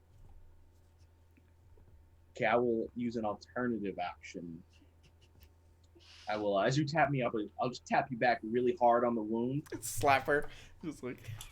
healing you for 9. I'm back in the game. Okay. And then. That was actually my action. So, Oh, it's not a bonus action. nah, because it's cure wounds, not healing. Oh, word. cure wounds. Okay, right. So I'd like to use my bonus action to cry heavily. You do so. I'm afraid I can't do that, Sen. I'm not attuned to the... Nice. Okay. After that, it's going to go to Subject 69. As always, it's going to turn to Devram. Why? And it's Why gonna- me? To do 12 versus AC, which... exactly, yeah. Get fucked. So it's going to look to casual and then go to try to strike you. Well, from the information you gave before, it's probably not going to hit. A 23 to AC? 23 will miss. Okay, yeah. So it tries to strike you and is unable to do so as it roars. And it hears the sound of the alarm being like, this space station will totally explode within 2 minutes and 30 seconds. All should make your way to the escape pods. And even Subject 69 is like, oh shit, I gotta go. And he like begins to gallop past you guys. Who All knows of you how to get- tell time? Wait, does he Oh. take opportunity attacks? Yes, from all of us? all of you guys Okay. get opportunity attacks against him. So go ahead and make your opportunity attacks. That's a 26 to hit. You do hit. Go ahead and you do the math for the damage while everyone else tells me their results. I miss. Okay. I hit myself. I got a 1 again. Slipping in a blood. That's like the third time. Yeah. That's 14 damage, and it is not going to gallop. It is going to stop. Oh, Sentinel. That's right. That's right. Because Sentinel. I said, perfect. bite me. It looks a twinge of fear for his immortal soul. You can see actually Lulu looks back as he like you grab onto his tail or what have you, and then he's like wait, do you hear that? It's gonna explode. But he says in like monster garble, so he's like rah, rah, rah, rah, rah, rah. Oh, So- I'm actually proficient in monster garden. perfect. Yeah, he's actually fluent. He's a good speaker. All right. Okay. After him is gonna go over to Devram. I didn't hear no bell. Okay. Fucking 19 and 11. And 11. Okay, so because you guys are like so committed and everything like that, I'll give you all. Are we flanking now? Yes, I'll give you guys flanking. So you guys all have advantage on your rolls. I missed the first one. Okay, and you feel free to re-roll. That way you can. 26. 26 absolutely hits. 6 slashing. Okay, 6 slashing. There we go. And then anything else for you? And you can't regenerate and da da da da. Okay. Next, gonna go to Flux. Would you like to open up a bag of Lay's or a bag of Doritos? Yeah, like what's around? Yeah, do we have any drinks? You do, yeah. There's a little like vodka bottles and a bunch of other different like drinks. Amazing. Yep. Yeah, I'm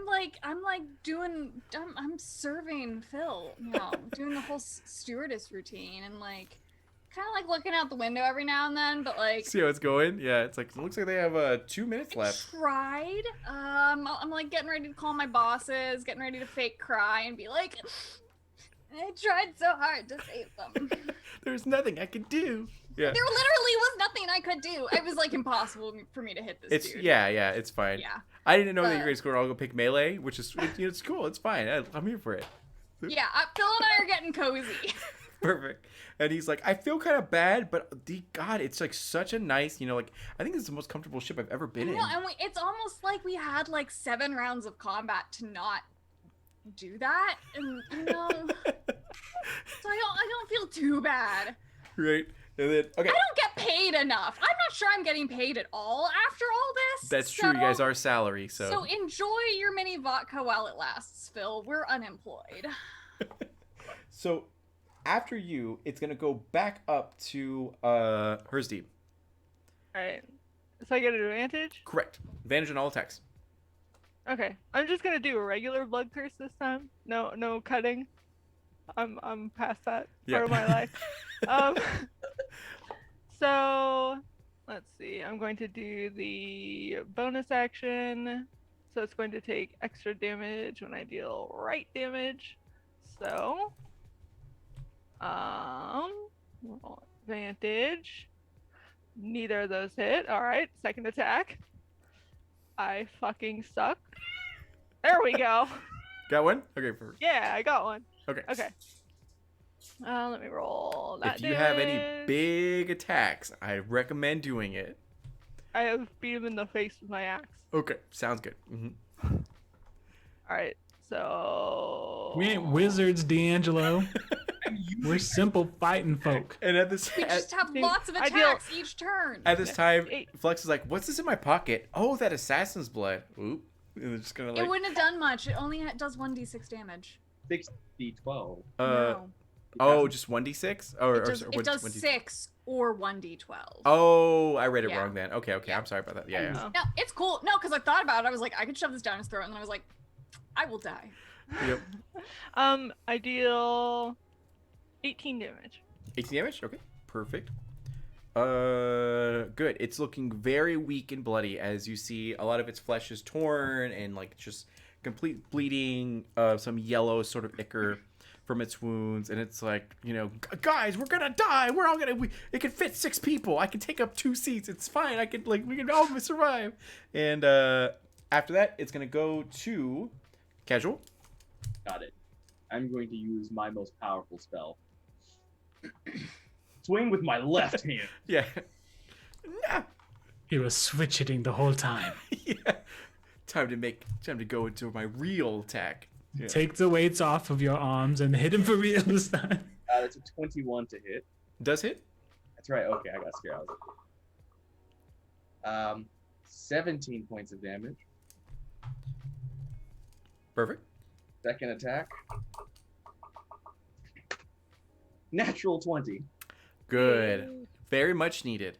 Don't even do the math. Could you please explain how you decimate this Subject 69? As it tried to gallop away, gripped by its tail, I literally pulled it. All the mighty strength, like Hulk, I grab it and throw it against the wall and start beating it on the walls just relentlessly over and over and over. You'll like kick it and like punch it. And then finally just jam my blade into it and just start limping away as I finally press the button timer on my chest as it finally reaches 0 and just watches the blade just detonates, blowing the creature Into it? Okay. away. Cool guys don't look at explosions. Perfect. I looked at it. Fuck. Oh, he exploded it. Oh, if you have DC check or dexterity check. No, I'm just kidding. Okay, so narratively, we're gonna say that you guys limp your way, crawl your way over to the escape pod. There is like a sticky note with like a heart and says like flux as it has a chime of like, you know, opening or whatever. You take it, you get into the pod, you also like strap in and like put in your coordinates to the nearest like space station or planet or whatever, and you follow and trail behind the escape pod that they found, and you guys end up watching in like the port window. You probably lost some eyesight, but you do see the space station just explode as all the charges from the self-destruction sequence just, you know, decimate everything. You do see a couple escape pods like escape from the actual station before it explodes, but yeah, you watch in glory as you succeeded in escaping this horrific shift. This I knew we could do it. right? Yeah, I believed you guys the whole time. Yeah. What are the odds that our escape pod gets within 30 feet of Flux's? Like, what are the odds? Yeah, because I can open up. I can drop my visage and we can talk. Yeah, right. You have the Star Trek sort of like comm system, where it's like I'm saying, Do we have like video comms? correct. Yeah. Okay, I'm gonna like send a Open it message up to hers to and just be Phil. like, And We you got did me it, and guys! Phil. We did it. Yeah, exactly. Yeah. I'll hold the chime too. Be like, I'm keeping this. Okay, that's fair. So good. Okay, perfect. You guys did succeed. Great job. You killed the creatures I specifically designed for you not to kill, but that's okay because you have axes of stop regeneration and light sources, so it's cool. It's fine. So, on a real talk, thank you guys all for like watching. This was really fun to do. I love Homies Helping Homies because it always provides a fun way for everyone to have a good time, generate tips and everything like that. We raised $403, so that helps tremendously for all of our endeavors and everything. So, for the last time, going around the room, Rob, could you please introduce yourself to people? Where can they find you, and how are you going to use your portion of the funds to better your projects and all that kind of stuff? Gonna buy some new fucking dice that don't roll ones all the time. Perfect. So I am Rob. I am from Fantasy Banjo, which is a conglomerate of totally fucking rad people. Some of my best friends in my entire life. We will produce and continue to produce new media, Twitch streaming, podcasts, D&D podcasts, YouTube videos, the Wakes. You can find us everywhere at Fantasy Banjo, and we are going this. All of these proceeds for us, our portion of it, is going to go directly to sourcing and finding some creatives out there that will help us animate some totally hilarious moments from podcasts. So I don't want to like say this on behalf of D'Angelo, but you can find us, like I said, everywhere at Fantasy Banjo. I don't want to say put it in chat because I don't know what'll happen, but if you guys have artists or animators that you know of, let us know. You are in the Discord, like my homies Discord. helping So homies helping homies. exactly. You are in the Discord, so if anyone has any links, you can always send it to his Twitter DMs or put it in Discord and just like tag him, and he'll be able to check it out and everything like that. Oh, thank you, Mad Maker. Gave $25. He's like, I made it. I was late, but here you guys go anyways. So thank you guys. I appreciate it. And then, or we appreciate it rather. And then, okay, going over to Schrei. I am Schrei205. I'm not normally an orc. Sorry. But I am a cosplayer, streamer, and Mythic World of Warcraft raider. And I am going to use these proceeds to help fund my first Weavy costumes. I'm finally cosplaying from anime. I'm getting there.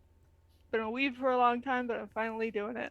And I appreciate you guys so much. I am on all social medias and Twitch as Schrei205, SCHREI205. And yeah, thank you guys so much. This has been so fun. Yeah. And then, Arkady. Hi, I'm Arkady. You can find me mostly hanging out on my Twitter, which is Arkady Cosplay. And as the name might tell you, I am primarily a cosplayer, but I also stream on a channel called The Mercenaries of Mischief, and I will drop their link in chat right now. And so the money that I raised tonight is going to go into cosplay and also that channel, because for that channel I do cosplay tutorials, and so the money will go help to buy materials for the cosplay Artemis for me in the game Hades that I'm working on, and that will help do the next tutorial for probably the next 2 months. So yeah, thank you for helping to fund me and my channel. Yeah, that was amazing. And then Casual. Casual Campbell, all social media is casual_Campbell on everything. I am a Twitch streamer and overall content creator. The funds are going to go to 2 specific things. One is to get my new eye exam so I can get contacts for my first official cosplay. I'm doing Satori Gojo from Jujutsu Kaisen, so that's going to be a fun one. Oh, right on. Yeah, that's all I need the contacts for. And then it also goes to paying for the art. Specifically, the next step is the art for my Deep Breath RPG. We got most of the content. I got the spare writer, which is now getting the art. And we'll launch the Kickstarter in a few months. Fingers crossed. And then you can also find me tomorrow when I play Resident Evil Village on the release. I made a whole new overlay just for that. Casual Cowardice. Hey, nice. That'd be so good. I want the new Resident Evil so bad. I always miss to see when I play those games, but it's like so much fun. So my name is D'Angelo Murillo. I put this together tonight for Homies Helping Homies. I'm always trying to help our community become more inclusive, more, better representation. Thank you. And I am so excited to be able to help, like, genuinely help people with this. And I'm so glad that I get to help the homies and everything. So you can find me at @_D'Angelo. Make sure to follow everyone here because they deserve your follow. They're worthy. They're valid. They're amazing. If you want to apply to be a part of Homies Helping Homies, just let me know in the Discord. That way I can go ahead and like send you the application so you can apply to be able to like be in a future episode and everything like that. And I hope you guys have a wonderful night. Shout out to Chills, our unsung hero, who is our mod in chat. Sent us a lot of updates and everything like that. So it was amazing. And we love you guys. And we'll see you guys